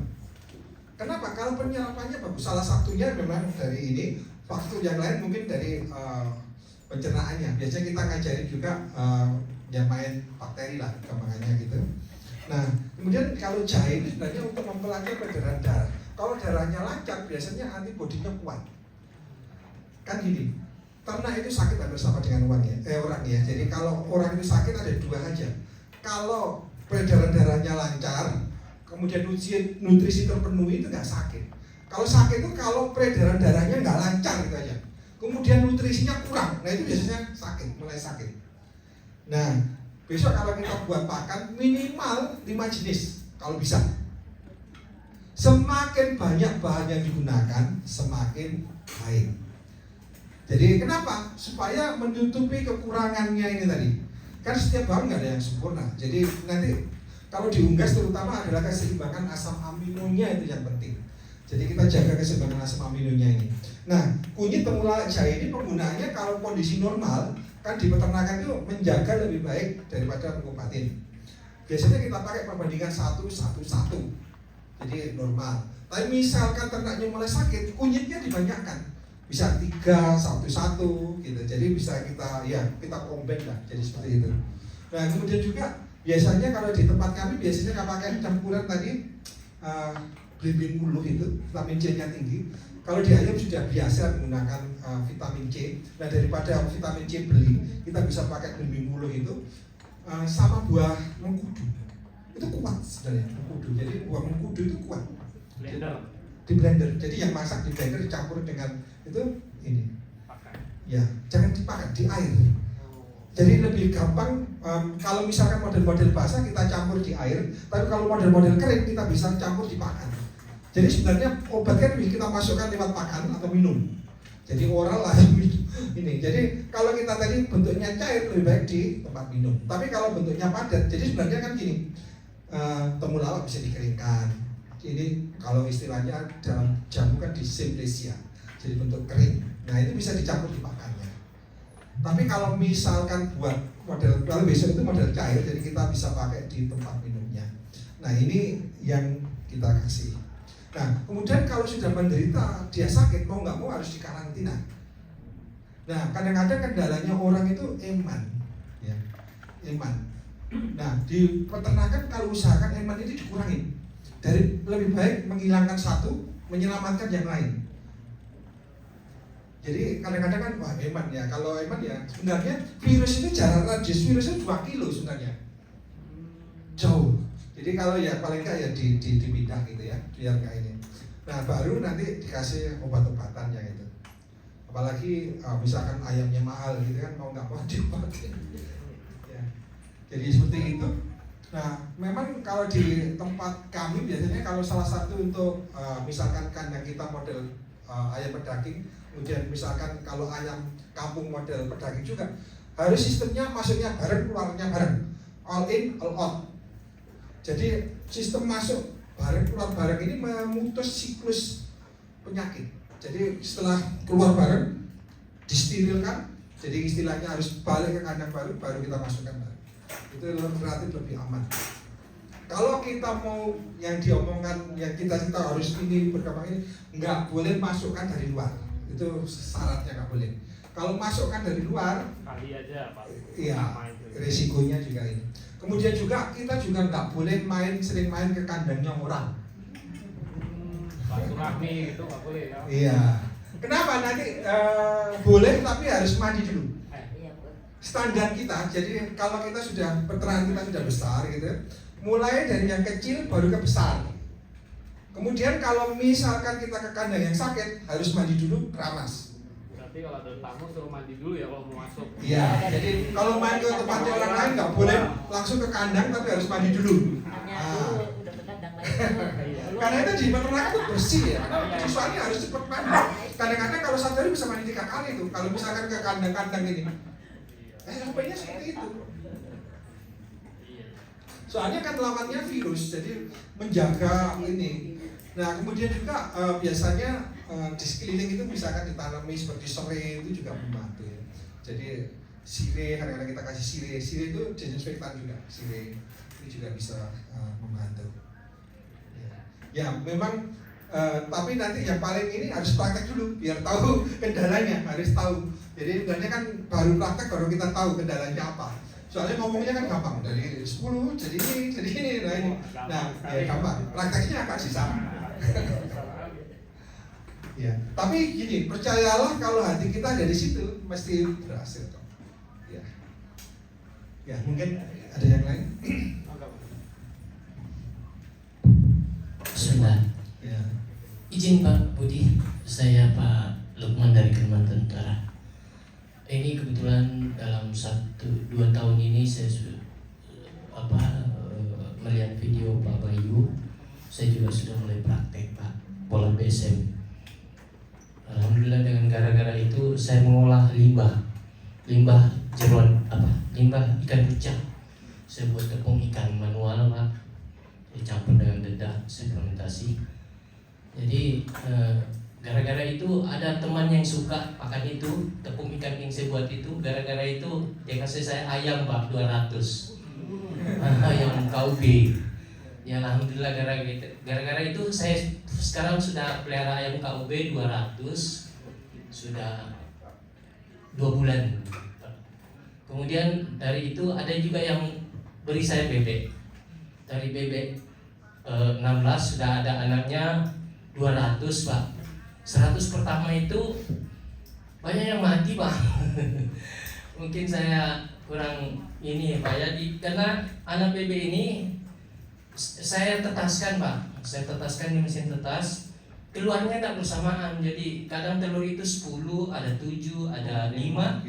Saya kumpul ada kadang lebih 10 hari baru saya masuk.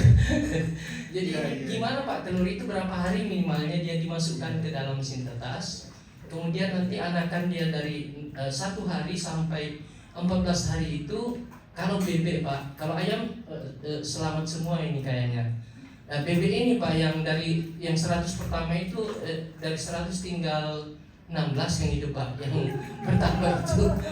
Ya. Bebeknya kecil Pak ya? Bebeknya kecil kemudian dia ini Sinar matahari. lehernya itu Pak, dia ke belakang, sayapnya ke bawah gitu. Oh iya. Ah. Seperti telo ya? Ya, Nanti. saya nggak tahu Pak, misalnya baru ini di peternakan. Jadi dia polanya begitu. Saya kasih lampu juga bebeknya itu Pak, kayak ayam itu. Saya kasih sekam juga kohe itu. Ini ada 2 periode. Yang periode kedua itu ada 100 lagi. Nah, ini kayaknya sudah selamat semua lewat sudah 3 minggu Pak. Alhamdulillah nggak ada yang mati sudah. Ya, yang pertama tadi itu yang tinggal 17. Nah ini dari tadi kita kan otodidak ini Pak, belajar dari perkembangan bebek tadi. Nah ini saya yang belum ini mau pertanyakan tadi itu, telur ini berapa hari disimpan baru kita bisa ini ya Pak. Kemudian berapa banyak makanannya anak bebek itu Pak, mulai dari 1 hari sampai 3 hari gitu, 3 hari ke 5 hari, 5 hari ke sampai 2 minggu tadi yang aman tadi itu Pak, yang aman itu. Terima kasih Pak. Ya, sebentar. Cek 1. Cek.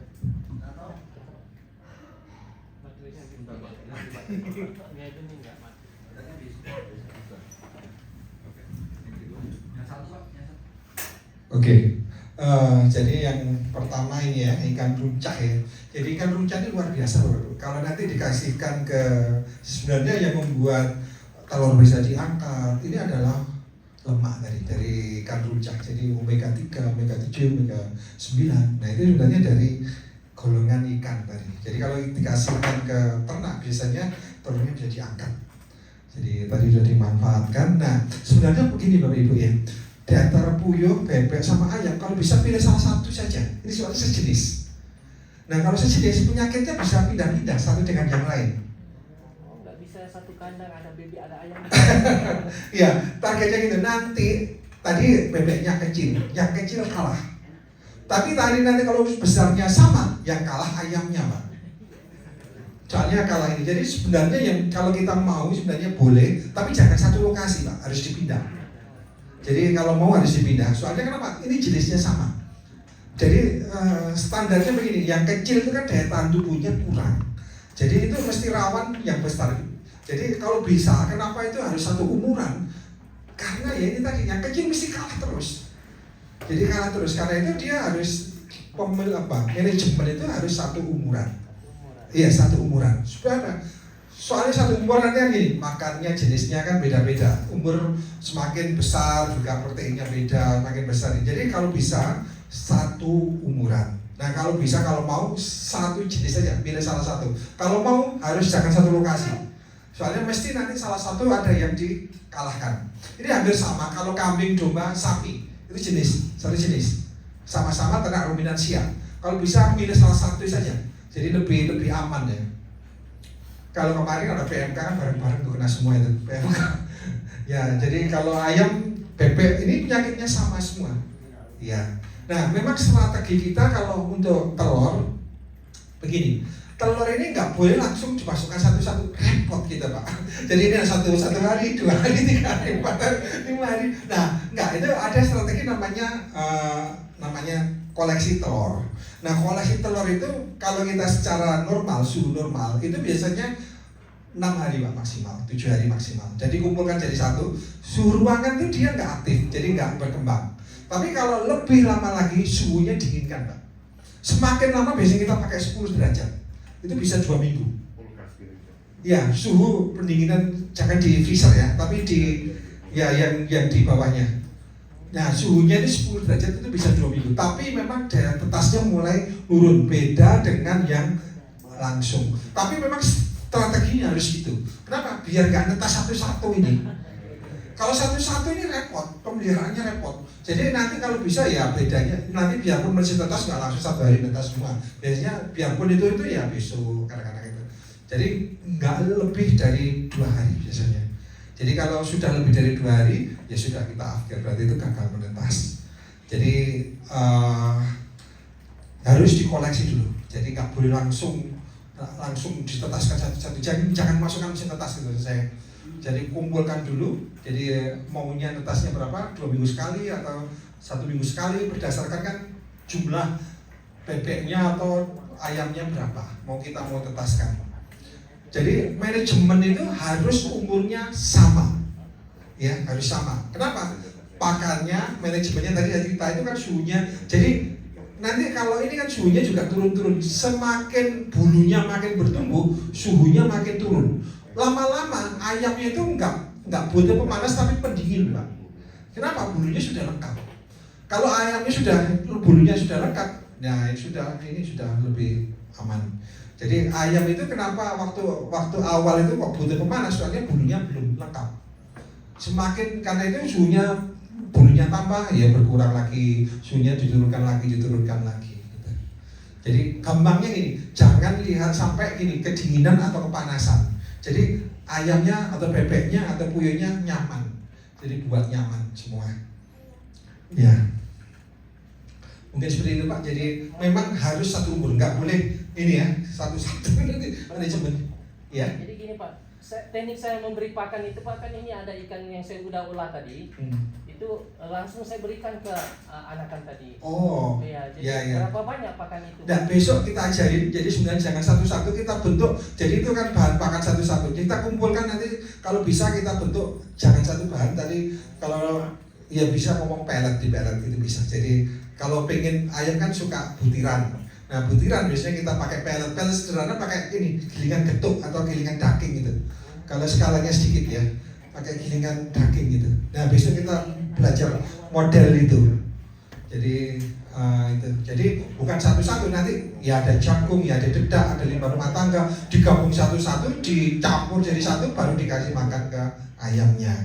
Nanti bisa kita proses fermentasi dan lain-lain. Nah itu bisa nanti. Jadi bukan jangan satu-satu. Soalnya yang kita kembangkan lagi nanti kita banyak budidaya cacing sama asola. Mungkin besok praktek banyak asola. Soalnya kenapa? Limbah kan rebutan, semuanya rebutan. Nah akhirnya apa mau nggak mau kita harus budidaya yang cepat. Salah satunya budidaya cacing atau asola atau makot biasanya itu untuk sumber proteinnya. Tapi besok kita ngomong masalah pakan ya lebih dalam, jadi bisa ngitung kebutuhannya berapa. Ya, ya mungkin ada yang lain.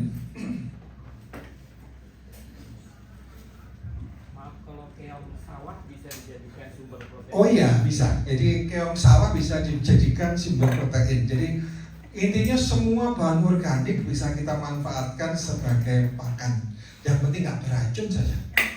Jadi bahan-bahan yang beracun buat insektisida dan pestisida, yang nggak beracun buat pakan. Nah itu biasanya gitu. Jadi gunanya, biarpun beracun ada manfaatnya juga. Semua ada manfaatnya, tumbuhan dan lain-lain. Ya. Ya, Bapak Ibu mungkin ada ini pertanyaan? Ya silakan Pak. Kalau terkait azola masih bisa Pak? Bisa, silakan. Ya bebas saja kita ini. Pak, kami kan juga kembangkan azola Pak, jadi di terpal gitu Pak. Kami coba yang ini kan baru berjalan 3 bulan lah. Kami coba campur beberapa kali ke ayam.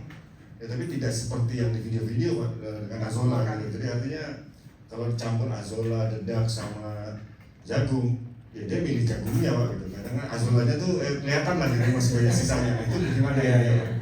Ya jadi memang seperti itu. Jadi nanti tapi ada proses adaptasi. Kemudian pencampurannya harus mungkin. Kalau mungkin sudah nggak bisa milih. Apalagi untuk pelet sudah nggak bisa milih. Jadi strateginya nanti. Tapi sebenarnya Bapak sudah azola saja bisa. Ya. Tapi kenyataannya Pak, soalnya ada pilihan, ada jagung dan lain-lain. Karena kalau dilihat video, asolanya aja itu nggak ada jagung, nggak ada apa-apa. Ya, tapi enggak sebenarnya asola itu salah satu bahan. Kemudian kita campur yang lain. Jadi kalau kita buat pakan kan kita pros di ini digili apa istilahnya dicampur, mungkin baru dikasihkan. Ya tapi kan kalau gitu jagung itu kan otomatis ayam dikasih pasti mantap Pak ya. Kalau azola nggak otomatis dibatuk Pak ya. Jadi artinya perlu proses khusus atau proses adaptasi juga ya. Bukan natural foodnya si. Iya, bukan natural foodnya si ini. Jadi sebenarnya azola itu naturalnya untuk ikan. Jadi kan dia di ikan. Jadi kalau kita ada program ini pelihara ikan tanpa beli pakan. Artinya apa? Kita budidayakan azola, kita budidayakan ikan-ikan yang herbisida itu seperti misalkan gurami, nila. Jadi pertumbuhan gurami itu sebanding dengan pertumbuhannya azola. Jadi itu bisa, jadi cuma kasih ikan tinggal panen. Jadi pertumbuhan azola sama pertumbuhannya ikan seimbang. Ya, jadi kita ngomongnya pelihara ikan tanpa beli pakan. Jadi sebenarnya ya gini, di peternakan atau ini tergantung hati kita ada di mana gitu ya. Kalau suka ikan ya ikan, kalau ayam ya ayam, kalau misalkan ini. Tapi memang kita harus kalau mau integrated ya harus menguasai biarpun enggak ya. Tapi kita harus ada spesialisnya. Jadi ujung tombaknya kita apa yang spesialis kita. Jadi itu. Nah nanti memang begini, azola itu bisa besok kita ajarin buat pakan dari azola semua. rata-rata dari Asola. Kenapa? Asola ini kan sumber protein yang tinggi, ya sumber protein tinggi, kemudian juga pertumbuhannya cepat. Nah, itu sebenarnya kalau orang ngomong Asola itu kan ada wolfia yang titik-titik, kemudian ada dakwen atau mata lele yang nggak ada bulunya. Asola itu yang ada bulunya. Nah, yang ada bulunya itu kadang-kadang lama sekali. Jadi ikan pun milih-milih. Jadi wolfia dulu, baru mata lele, baru Asola. Soalnya ada bulunya, dia nggak suka. Ya, jadi tapi kalau lama-lama nggak dikasih makan, dia tetap aja dimakan. Ya. Ya, jadi sebenarnya nanti juga gini, kalau ternak kemudian dikasih salah satu, kalau kita mau buat nutrisinya untuk ternak, salah satu pakai misalkan temulawak itu, yang biasanya nggak mau makan, dia mau makan. Caranya kalau ikan apa ya, dicampur di ikan, di airnya. Biasanya kita pakai 1 mili 1 kubik air. Itu juga mempengaruhi istilahnya kebersihan dan kesehatan dari ikannya itu. Ya. Ya, mungkin itu. Mungkin ada yang ini. Ya, silakan Pak.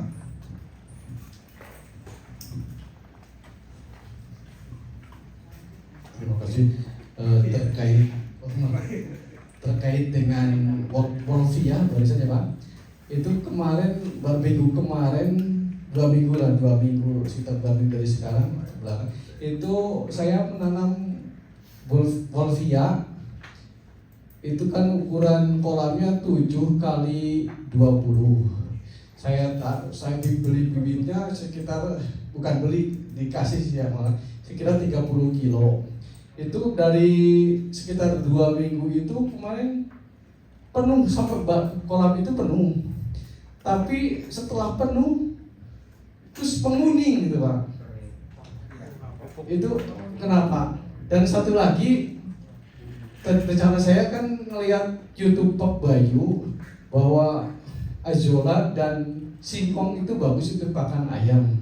Nah, kebetulan daerah saya itu singkong itu banyak yang nanam, cuman tidak ada yang beli, walaupun 1 kilo itu 1.000. Nah, itu umpamanya dimanfaatkan dari harga 1.000 per kilo singkong, kalau untuk tanah pakan ayam itu kira-kira menguntungkan apa enggak? Oh iya. Terima kasih. Ya, jadi saya jawab langsung dulu Pak ya nanti ya.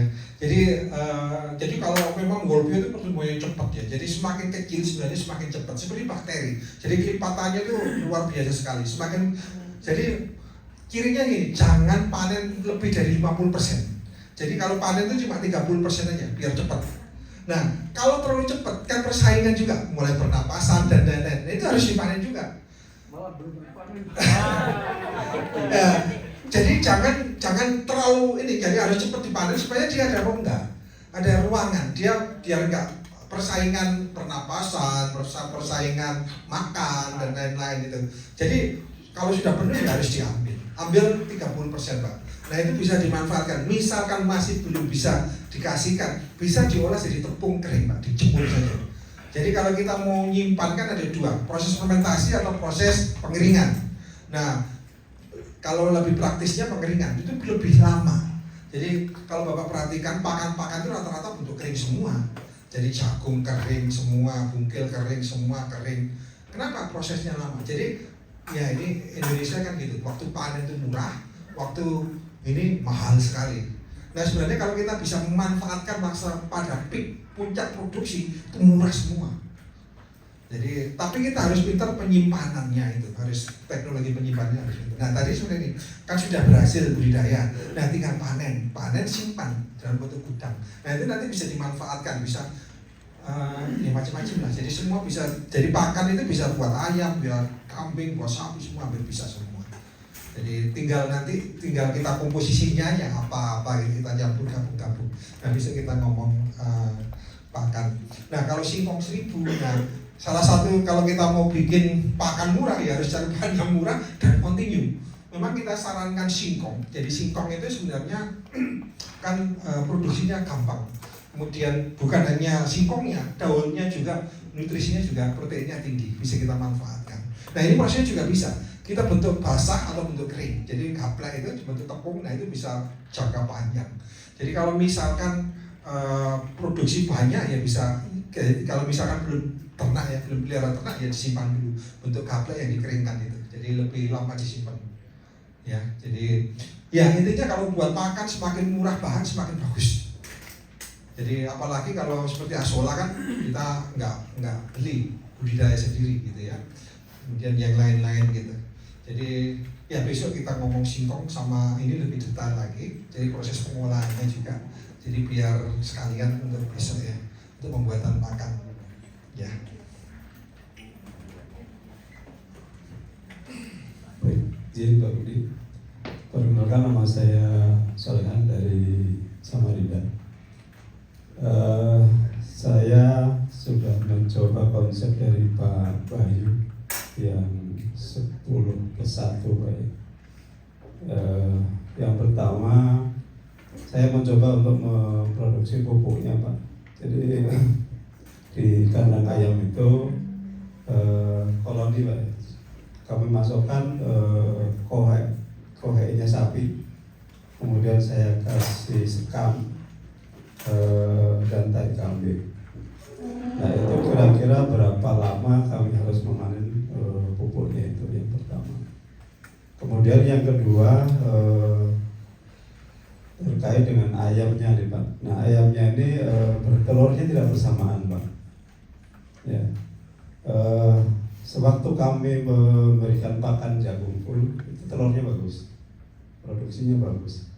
Tetapi begitu ada jeda jagungnya tidak kontinu, itu berpengaruh dengan produksi telurnya. Kedua. Kemudian yang ketiga, karena ini tidak bersamaan, otomatis kami mau menetaskan harus menunggu dulu ya belakangan supaya bersamaan. Nah kira-kira berapa lama jedanya antara indukan satu dengan yang lainnya supaya bisa kita tetaskan bersama. Seperti itu Pak. Terima kasih. Iya, jadi biasanya kalau panen pupuk itu kalau misalkan panen ayamnya sekalian. Jadi kalau misalkan model pedaging, oh bapak petelur ya soalnya. Nah petelur bisa misalkan bisa 3 bulan, 6 bulan sesuai dengan kebutuhan Pak. Jadi kalau bapak mau proses nanam atau apa biasanya ya bisa 3 bulanan, 6 bulanan gitu atau 1 tahun. Jadi sebenarnya ini selama nggak bau masih bisa digunakan. Nah biasanya kita pakai kohei kemudian sama pakai kotoran kambing biasanya kan intinya pokoknya nggak ada air masuk saja. Jadi kalau nggak ada lembab biasanya kandangnya nggak bau. Kan bapak bau enggak? Tidak Pak. Jadi koheinya sapi Iya. itu sebagai bahan pakannya ayam itu juga diceker Pak, diaduk sama ayam itu, jadi tercampur. Nah, tetapi kemarin 14 hari itu sudah kering Pak. Apakah itu sudah bisa dimanfaatkan? Oh iya, jadi maksudnya gini, kalau terlalu sering nanti ganggu ayamnya Pak. Jadi kan stres nanti. Jadi mungkin 3 bulanan sekali aja kalau panennya. Jadi kalau terlalu sering kan nanti sering masuk kandang kan ayamnya gampang stres. Soalnya kan kita masuk kemudian bongkar-bongkar debu dan lain-lain itu juga mempengaruhi produktivitasnya. Jadi saran saya sih 3 bulanan aja bisa. Ya biarpun sudah jadi ya, sudah nggak bau, sudah ini sudah bisa dimanfaatkan. Tapi untuk ayamnya ini kalau tiap udah kering diambil, jadi terlalu sering nanti ganggu di kandang gitu Pak. Jadi lebih lebih amannya 3 bulan sekali gitu. Nah kadang-kadang kami gini panen kenapa kadang-kadang begini, ayam kan kalau kita ambil dagingnya kan kita biasanya pelihara 2 bulan sampai 3 bulan. Kalau yang jenis-jenis yang tadi saya ceritakan antara 2 bulan 3 bulan. Nah ketika panen ayamnya sekalian panen sekamnya itu tadi panennya itu, jadi sekalian nggak ganggu ayamnya. Jadi memang yang utama sebenarnya kan bukan ininya sekemnya tapi ayamnya yang utama. Jangan yang sampingan menjadi mengganggu yang utama gitu maksud saya Pak. Jadi 3 bulanan, 6 bulan pun sebenarnya masih nggak apa-apa. Jadi kadang kami pada 1 tahun pun nggak apa-apa. Pokoknya air nggak boleh masuk aja Pak. Jadi ketika air masuk, jadi biasanya gini, kandang bau itu karena lembab. Lembab itu biasanya tempat minumnya tercecer atau air hujan masuk ke dalam. Nah itu sebenarnya ya nggak boleh. Jadi intinya kita masuk kandang dan kandangnya harus nggak bau. Tapi kalau kandangnya bau berarti ada yang salah. Gitu aja. Jadi kenapa ayamnya nggak bisa pindah? Kita bisa pindah Pak. Jadi kan kalau bau kan kita bisa menghindar. Tapi kalau ayam di dalam kan nggak bisa. Ketika bau itu kan bakterinya tinggi, yang bikin bau kan bakteri dan lain-lain, itu keserap, nah ayamnya sakit. Jadi supaya ayamnya nggak sakit nggak boleh bau. Nah, memang produksi yang kedua ya tentang telur. Produksi telur itu memang dipengaruhi kebiasaan makan. Kadang-kadang bukan begini. Biasanya kalau peralihan antara jenis pakan pun itu biasanya mempengaruhi. Jadi kalau misalkan untuk pakan pabrikan ya, misalkan pakan untuk kecil ke besar, itu nggak bisa langsung hari ini besar, besok kecil, nggak bisa. Jadi ada tahapan-tahapan. Jadi misalkan pertama, jadi ayamnya dikurangi yang untuk kecil 75%, kemudian untuk besar 25%, kemudian imbangan 50% untuk besar, 50% kecil gitu. Terakhir nanti untuk ayam besar gitu. Jadi memang harus imbangan, harus ini. Nah, karena itu sebenarnya produksi ini pakannya itu harus kita bentuk jadi formula, bukan satu-satu. Kalau satu-satu itu gampang naik turun, Pak. Jadi hari ini kasih jagung, besok dikasih jagung, itu sudah pengaruh. Soalnya kan kualitasnya beda, kualitas makannya. Nih, kualitas makannya beda, produksinya juga beda. Nah kalau bisa stabil gitu, stabil. Nah sebenarnya stabilnya itu sebenarnya bukan karena jagungnya, proteinnya berapa. Jadi nanti besok kita belajar tentang makan proteinnya berapa, energinya berapa, itu juga mempengaruhi. Jadi itu, jadi besok lebih dalam tentang pembuatan pakan supaya nggak naik turun. Jadi nggak naik turun, jadi bisa flat gitu ya, lebih datar gitu. Nah, kemudian untuk telur yang ditetaskan prosesnya hampir sama seperti tadi, Bapak yang cerita tadi, jadi jangan tiap hari itu tapi dikoleksi, Pak. Jadi maksimal kalau secara manual, jadi nggak usah pakai pendingin itu 6 hari, Pak. Maksimal 7 hari itu maksimal. Tapi kalau kita ada mesin pendingin bisa 2 minggu tapi suhunya di 10. Jadi suhu 10 derajat atau 16 itu bisa 2 minggu 16. Jadi kalau semakin lama diturunkan lagi suhunya. Tapi nggak boleh sampai dingin. Dingin itu hampir sama dengan panas sebenarnya. Jadi waktu awal-awal saya main sayur kan nggak pengalaman Bapak Ibu ya. Bayangan saya semakin dingin semakin bagus. Jadi saya kasih di pendingin di bawah, bukan beku ya, di bawah 4 aja. Itu seperti sayur dikasih air panas, hancur. Jadi sebenarnya dingin itu hampir sama kan dipanaskan. Jadi sebenarnya kalau sayur mau lama, penyimpanannya adalah di suhu 4 derajat, itu bisa lama. Jadi standar kalau kita mau main sayur kemudian disimpan itu 4 derajat, itu lama. Kurang dari itu hancur semua sayurnya. Bukan tambah bagus, enggak, makin hancur gitu. Ya. Jadi telurnya jangan dimasukkan mesin tetas, tapi kalau di luar maksimal 7 hari. 6 hari itu maksimal ya, 6-7 hari itu. Iya, Pak. Kami mau ngambil telurnya kan langsung di petarangan itu, Pak. Oh iya. Ngambil petarangan itu kami menunggu induannya sudah mau mengeram. Kalau kami ambil masukkan di mesin tetas, kira-kira berpengaruh tidak? Oh, pengaruh. Jadi sebenarnya kalau dia mulai indukannya mulai dia mengeram kan panas. Jadi secara alami suhu ayam itu 40 derajat, Pak. Jadi sebenarnya kenapa daging ayam itu kurang sehat dibandingkan daging ikan? Kan gini, karena lemaknya itu kan suhunya kan suhu ayam itu 40 derajat. Jadi lemaknya itu kan beredar di 40. Padahal suhu manusia itu 37, 36. Akibatnya apa? Lemaknya makin mengental. Ya seperti di gunung itu kan lemaknya mengental. Kalau ikan beda, ikan itu suhunya 25, 26. Kalau dia ke tubuh manusia makin lancar itu lemaknya, hebatnya lebih ini. Jadi sebenarnya telur itu aktif ketika bersentuhan dengan suhu ternaknya. Kenapa kok 37, 38? Soalnya suhu ayamnya 40.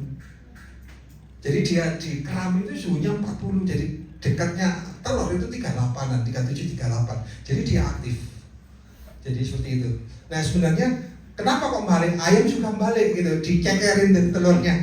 Jadi supaya yang kena panas ke tubuhnya itu merata gitu. Jadi sebenarnya kan kita ngikutin instingnya ayam kalau buat mesin tetas dan lain-lain gitu. Jadi ayamnya nyekerin kemudian diratakan seperti itu. Ya, jadi ya sebenarnya kita banyak belajar dengan alam sebenarnya. Ya, apalagi di pertanian organik. Jadi kita benar-benar belajar dengan alam. Ya, mungkin seperti itu, Pak. Mungkin ada yang lain? Ya, silakan, Pak.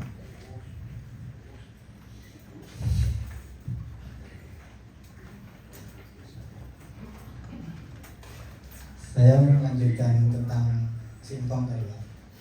Jadi tempat kami itu ada pabrik singkong. Nah di situ kan banyak ampas singkongnya. Nah maksud saya itu apa bisa dimanfaatkan untuk pakan ternak saja? Ya, bisa Pak, tapi jumlahnya nggak banyak. Jadi biasanya gambleng ya, gambleng atau onggok ya biasanya ampos ini. Nah, tapi ini kan gambleng atau onggok kan sudah diambil patinya Pak. Nah, biasanya penggunanya tidak lebih dari 5%. Beda dengan singkong. Singkong itu kan bisa 20 ya antara 10-20%. Lebih banyak. Kenapa? Patinya masih belum diambil, sari patinya.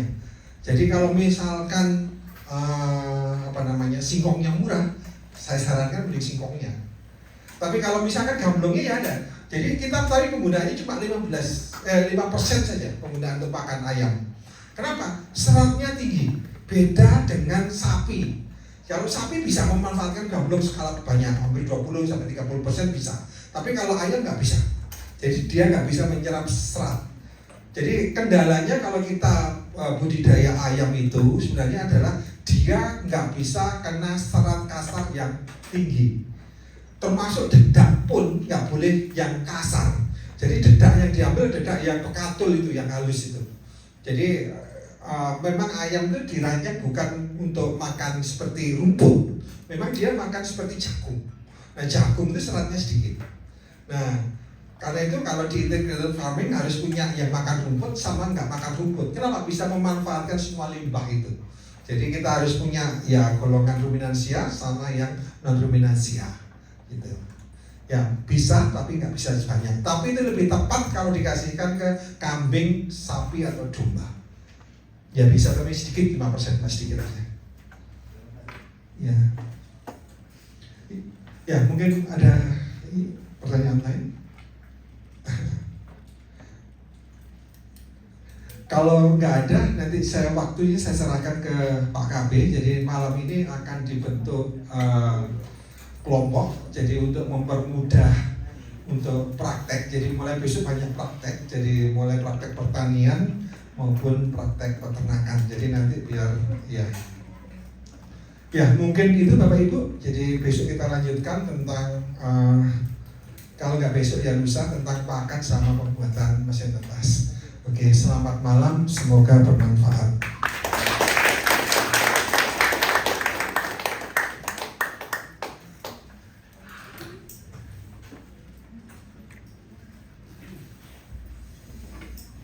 Oke, terima kasih Pak Budi atas materi peternakannya.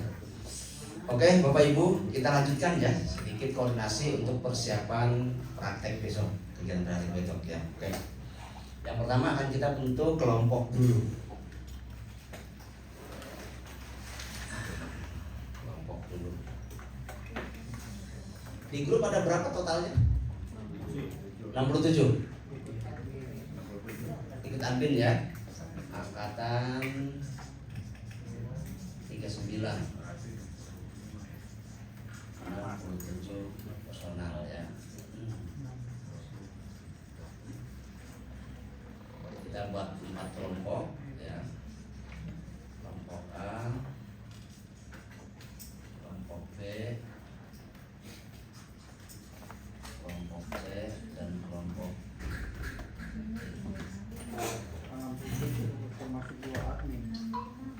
65. Oke. Berarti 65 kalau dibagi 4 berapa? Ya, berarti 16, 17 gitu ya. Kelompok A 16 orang, berarti dari nomor 1 sampai nomor 16. Gampang ya? Coba berdiri nomor 1 sampai nomor 16.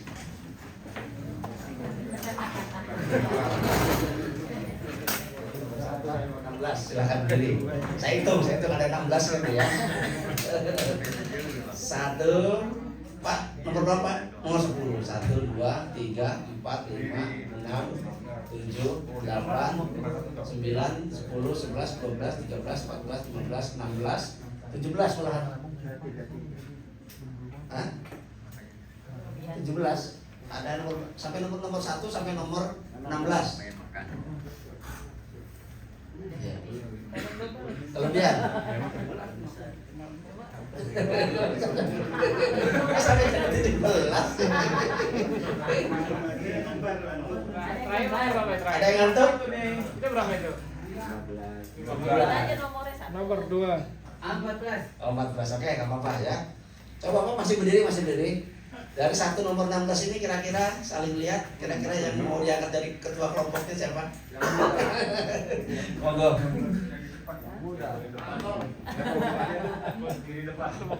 Monggo.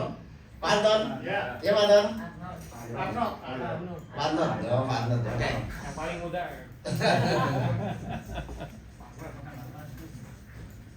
Nah, silakan duduk Pak. Ketuanya Pak Anton. Nama kelompoknya apa nanti ini? Keramat. Antonia. Kelompok 1 Keramat. Kira-kira apa? Kelompok 1, nama kelompoknya, dikasih nama kelompok apa? Nanti ada yang lainnya juga. Karena mulai besok itu, pas malamnya sebelum kita diskusi malam itu ada review kegiatan ya. Biasanya disampaikan sama ketua atau anggotanya, mereview kegiatan praktek tadi itu seperti apa. Tujuannya apa? Supaya memastikan seluruh anggota ini memahami praktek kegiatan tadi. Itu salah satu adalah tugasnya ketua. Ya, pas ada jam acara dan sebagainya biasanya kan yang lain peduli pada mengerjakan bikin pupuk, yang sananya, yang satunya di sana. Jadi ketuanya yang mengingatkan nanti ya. Gantian ngaduknya dan sebagainya, biar semuanya berperan dan memastikan betul anggotanya paham kegiatan rangkaian praktek. Ya. Kira-kira nama kelompoknya siapa? Apa?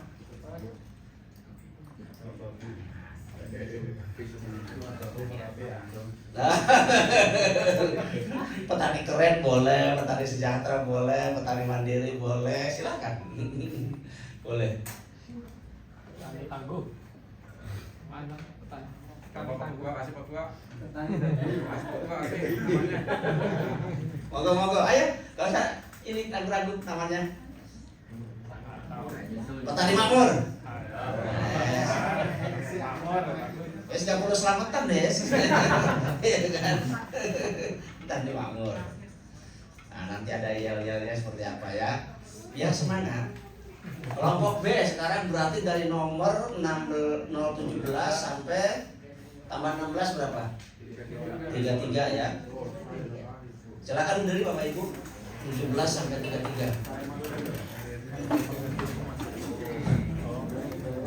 17 sampai 33. 16 ya. Pak, Bapak juga masuk. 1 2 3 4 5 6 7 8 9 10 11 12 13 14 15 16 17 juga.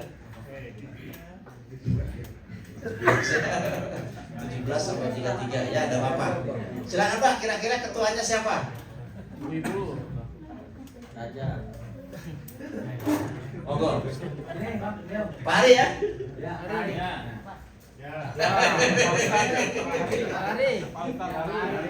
Oh, kemari ya. Nama grupnya petani cantik. Petani cantik. Ya kan? Petani cantik.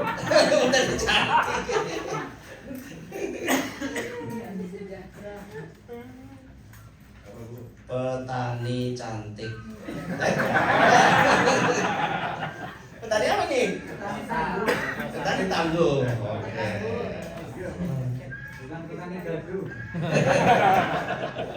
Kemudian kelompok C dari nomor 34 sampai tambah 47 ya. Tambah 16. Tambah 5 dari sampai 50 ya. Kelompok C ini. Ketuanya siapa? Berdiri dulu. Oh iya, berdiri dulu. 34 sampai 50 berdiri dulu biar tahu. Besok itu duduknya sudah terkelompok ya. Besok pagi jam 7 kita koordinasi di sini. Sebelum kegiatan praktek sudah duduknya per kelompok. Ya, ini ketuanya yang mau disikan nanti ya.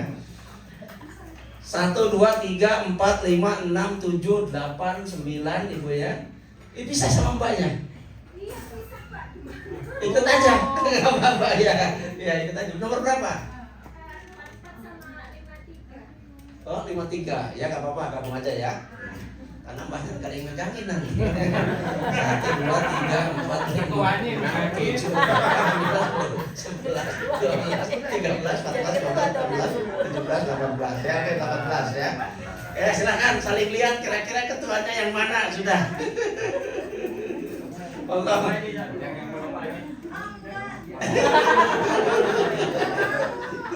Boleh. Boleh. Paling depan. Semua. Pak Muaj. Pak Samuel boleh. Pak Samuel, ya. Emansipasi. Oh, Pak Samuel ya. Ya. Biarnya kedinginan, Pak. Oh iya. Ya, oke silakan duduk Bapak Ibu. Nama kelompoknya.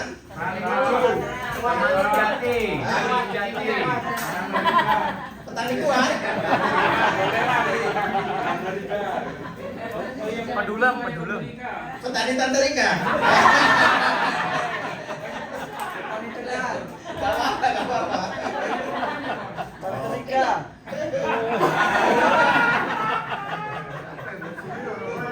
Kemarin tuh ada kelompoknya Tante Rika juga. Yang petani Tante Rika, aset bangsa.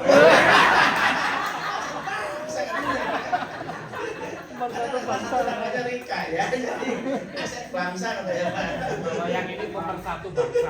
Satu bangsa ya. Oke.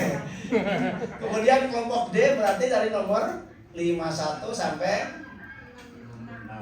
65 ya? 65. Hah? 65 ya. Kecuali dikurangi Mbak tadi ya. Banyak ikut dengan kelompok C ya. Banyak. Oke. Ketuanya siapa? Berdiri dulu. Nah, berdiri dulu. Ya tahu. Ini.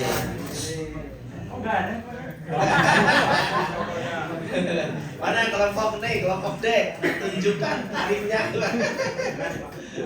1, 2, 3, 4, 5, 6, 7, 8, 9, 10, 11, 12, 13, 14. Malah sedikit ya? Sisanya berarti. Berarti ini sebentar. Tadi ini 14 ya totalnya ya. Nanti kita jumlahkan. Siapa nih ketuanya nih? Lihat, monggo. Yang di depan. Pak siapa Pak? Sunarso. Pak Sunarso. Oke, silakan duduk. Nama kelompok. Petani sukses saja ya. Ya, oke.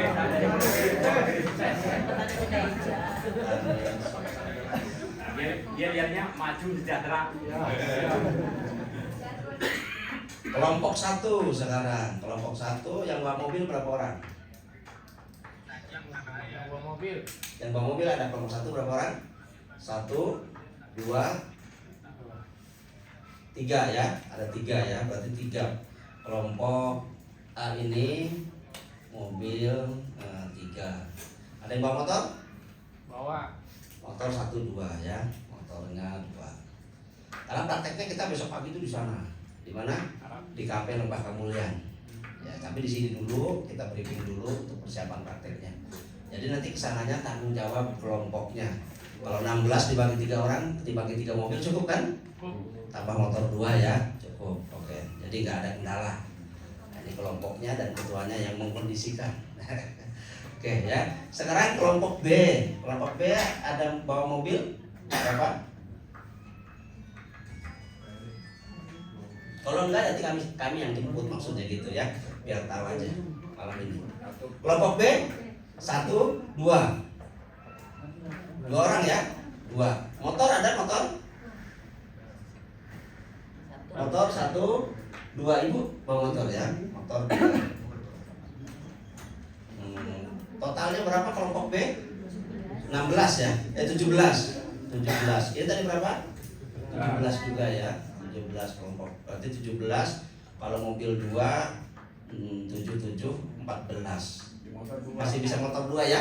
Cukup ya? Oke, cukup. Sekarang kelompok C. Pak, mobilnya isi 4 itu yang mana? 2. Yang ini, yang kan masih kurang berarti ya? Nah, bisa balik lagi sekali lagi. Jemput temennya ya. Balik lagi jemput temennya. Gitu, kompak namanya ya. Oke, sekarang kelompok C. Mobilnya ada berapa? 1, 2, 3, 4, 5. Pokoknya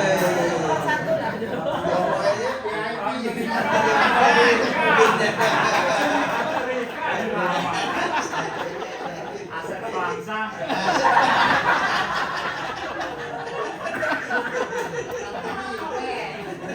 bangsa, selamat karena sebangsa. Katanya pemersatu bangsa. Motornya berapa? Motornya 1, 2, 3 ya. Jadi 3. Wah ini lebih-lebih ini ya. Jangan dibahas semua, parkirnya susah nanti di sana ya. Secukupnya kelompok saja. Kecuali nanti kelompok D kurang ya dihibahkan bantu ya. Subsidi silang. Kelompok D mobilnya ada berapa? 1, 2, 3, 4 ya. Ada 4 juga, luar biasa ya. Pas sukses ya. Ya, Tante Rika.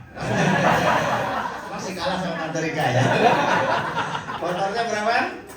1, 2 ibu ya, yang motornya 2. Oke. Cukup ya? Bisa untuk ngangkut teman-teman pas kita praktek di sana. Oke Bapak Ibu, malam ini kita koordinasi cukup ini dulu ya. Bapak Ibu manfaatkan untuk istirahat. Besok itu kita jam 7 kumpul lagi di sini. Kita persiapan untuk koordinasi. Duduknya di sini udah per kelompok. Kemudian kita juga sedikit briefing sampai dari jam 7 sampai jam 8 dan kita menuju ke sana. Praktek yang mau kita lakukan besok itu membuat pertama aja 7 macam pupuk. Jadi Bapak Ibu langsung berhadapan dengan kotoran sapi, berhadapan dengan kotoran ayam, berhadapan dengan kotoran kambing, ya kan? Sambil nyoba baunya seperti apa sih kotoran sapi itu, kotoran kambing itu kayak apa? Ya biar merasakan langsung kan. Jadi ada alasan kenapa kok udah disiarkan aja live, kok masih ikut pelatihan? Karena mencium bau itu tidak bisa diwakilkan. Betul nggak ya? Gak bisa diwakilkan, harus langsung ketemu ya, ada itu. Kemudian dari situ, setelah itu kita copy breaknya juga di sana. Di copy breaknya di sana kita lanjutkan dengan membuat bedengan. Ya? Pakai ini dulu sampai kotor dulu. Pakai yang ada ini dulu ya, pakai ini dulu. Nanti baru bisa kita ganti dengan yang kedua ya. Besok aja kita koordinasinya Bapak Ibu, karena ini sudah malam, Bapak Ibu bisa manfaatkan untuk istirahat ya. Ya. Ada yang mau tanyakan dari koordinasi ini untuk pembagian kelompok dan sebagainya? Ya, monggo Mas.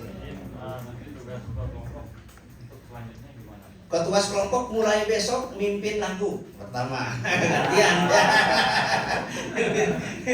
Mimpin lagu tadi ya. Gantian, harus semangat gitu. Jadi boleh ketuanya, boleh yang mewakili anggotanya boleh. Ya, tapi diharapkan ketuanya dulu. Besok kelompok mana dulu nih? Kelompok A dulu atau kelompok D dulu? Dari atas dulu atau dari bawah dulu terserah ya. Jadi besok salah satu tugasnya ketua adalah tadi. Yang kedua ikut membantu kita untuk mengontrol anggotanya di saat praktek nanti ya. Kenapa? Karena biasanya praktek kita nunggu telat datangnya gitu kan dan sebagainya, sehingga kelancaran acaranya sedikit tertunda gitu ya. Jadi pastikan. Kemudian yang ketiga, tugasnya ketua kelompok itu nanti mereview. Dan ketika kelompok ini sedang praktek, dia memastikan betul anggotanya tidak ada yang tidak memahami. Jadi bukan masalah cepet-cepetan nih kelompok A, B, C, D yang mengerjakan pembuatan pupuk, Korea katakan ya. Bukan masalah cepat-cepatnya. Tapi pastikan betul anggotanya ini semuanya paham. Ya kita bikin urea nih disebutkan bahan bakunya ya gitu kan. Kemudian kelihatan bahan bakunya, paham maksud dan sebagainya. Itu salah satu tugas ketua. Walaupun ada pendampingnya, kami juga ada di situ ya. Tapi ini adalah yang mengerjakan Bapak Ibu semuanya. Kalau pelatihan 2 hari, ya kami yang mengerjakan semua, Bapak Ibu tinggal nonton saja. Kalau sekarang kami yang nonton, Bapak Ibu yang mengerjakan gitu ya. Kemudian nanti review malam, pas nanti masuk malam itu ada review kegiatan di kelompok tadi. Mungkin juga ada hal-hal yang masih ingin ditanyakan dari praktek tadi yang masih bingung ya. Sehingga harapan kami Bapak Ibu pulang dari sini itu sudah dipastikan betul tidak ada lagi pertanyaan, Pak mulainya dari mana ya? Kan gitu. Bingung Bapak Ayo, udah praktek di pelatihan 5 hari masih nanya mulainya dari mana sih Pak? Jadi harapan kami sudah tidak ada pertanyaan itu lagi, Bapak Ibu sudah bisa mempraktekannya.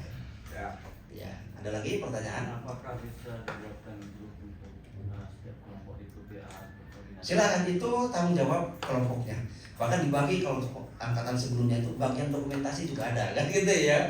Bagian dokumentasi saat praktek itu dia memang dia nggak ngaduk, memang bagiannya dokumentasi gitu, moto-moto dan sebagainya, nyiapin yel-yelnya segala macam, karena nanti kita shooting juga ya, kita ini juga supaya benar-benar kelompok ini ya, boleh bikin kelompok masing-masing ya, grup ya boleh biar untuk koordinasi ya. Ada lagi? Bikin marah sendiri. Ada lagi? Bisa diprintkan ini nama kelompoknya dan asalnya. Oh, bisa ngambil di grup itu Pak Hari? Enggak, maksudnya di print di sini kan ada komputer mungkin. Oh ya, per kelompok gitu ya? Per kelompok. Ya, siap. Nomor nama, ya. dia nanti asal. Ya, ya, oke, siap. Boleh. Nanti besok kita printkan ya sebelum kita praktek ya. Ada lagi yang mau ditanyakan? Ya? Untuk pakai sepatu kan sepatu buat nyangkul ya? Ya, besok mulai pakai sepatu bot boleh ya. Jadi kita mau nyangkul juga ini praktek bedengannya. Nanti setelah kita bikin buku, bikin bedengan nyangkul ya. Nyangkul semuanya coba nyangkul semua ya. Sampai semua. Ya, Bu Polisi. Boleh pindah ke kelompok 4 biar lebih sukses. Emang kelompok mana Ibu? Kelompok 1 tapi saya sama. Oh itu. Dan tadi kelompok 1 di sini. Oh, nambah ke sini. Iya. Nambah ke sini. Oh, tak apa. Bisa Pak. Langsung ACC, boleh. Waduh, langsung mutasi ya. Mutasi. Karena bukan polus yang minta langsung mutasi. Pak, keduanya malah ganti sama polisi. Bisa nanti di sana bisa ya? Boleh, enggak apa-apa. Ada lagi yang bertanyakan? Kalau nggak pasang bot, di sini kita sediakan, tapi mungkin kurang ya, sekitar 10 sampai 15. Nanti yang pakai itu pas mau nyangkul saja gantian. Ya, boleh. Oh iya?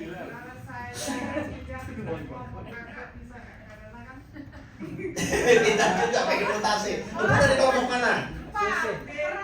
Ini? Pindah ke? Oh iya boleh, ada apa-apa. Sudah ya, ada apa-apa nanti. Ya. Nanti masing-masing grup ditulis ya namanya ya. Bikin grup masing-masing, nanti diajukan ke kita tulis nanti ya. Kita ketikkan nanti ya. Kirim di grupnya. Ada lagi yang bertanyakan? Cukup? Oke. Oke Bapak Ibu, terima kasih luar biasa. Satu hari ini full kita belajar di kelas ya. Harapan kami ilmu-ilmu yang saya sampaikan, teori dan praktek teori yang sudah kami sampaikan bisa Bapak Ibu serap semuanya. Terima kasih, selamat malam, selamat beristirahat ya. Sampai jumpa besok pagi. Demikian wabillahi taufiq hidayah. Wassalamualaikum warahmatullahi wabarakatuh. Ya. Monggo dimanfaatkan istirahat Bapak Ibu ya. Biar fresh besok. Hah? Monggo silakan waktu aja, silakan.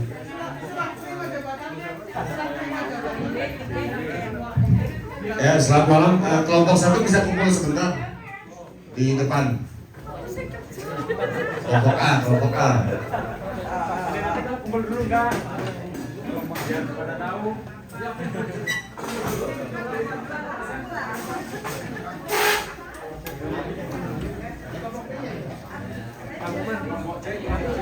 Bareng lagi enggak apa-apa, Pak.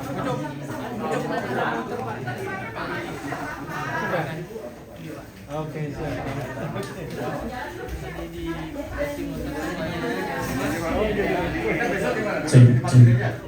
Izin kelompok C. Sepakat kita kumpul di mana kelompok C? Sini kan? Ya, kita untuk kelompok C mohon kita berkumpul sebentar untuk koordinasi kegiatan besok. Sekalian saya bisa kenal-kenal dengan teman yang termasuk kelompok C. Di sini kita kumpul. B di atas.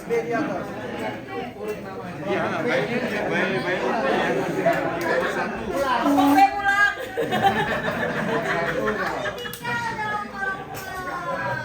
Nomor satu. Dengan Pak siapa nomor 2?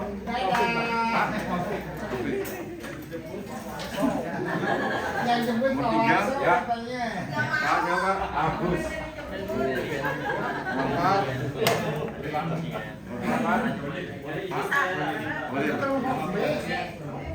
Nomor 5. Ini biar dibikin itu nanti langsung nomor 6. Tinggal sebutin nomornya. Nomor 6 apa belum benar? Sedang ke kamar kecil. Nomor 7. Tujuh. Nomor 8 saya ya. Saya nomor 9 Aulia.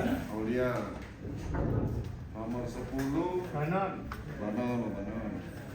Nomor 11 Adit. Nomor 12 nomor 13 Dian. Nomor 14 Gamal. Nomor 15 16 Edi.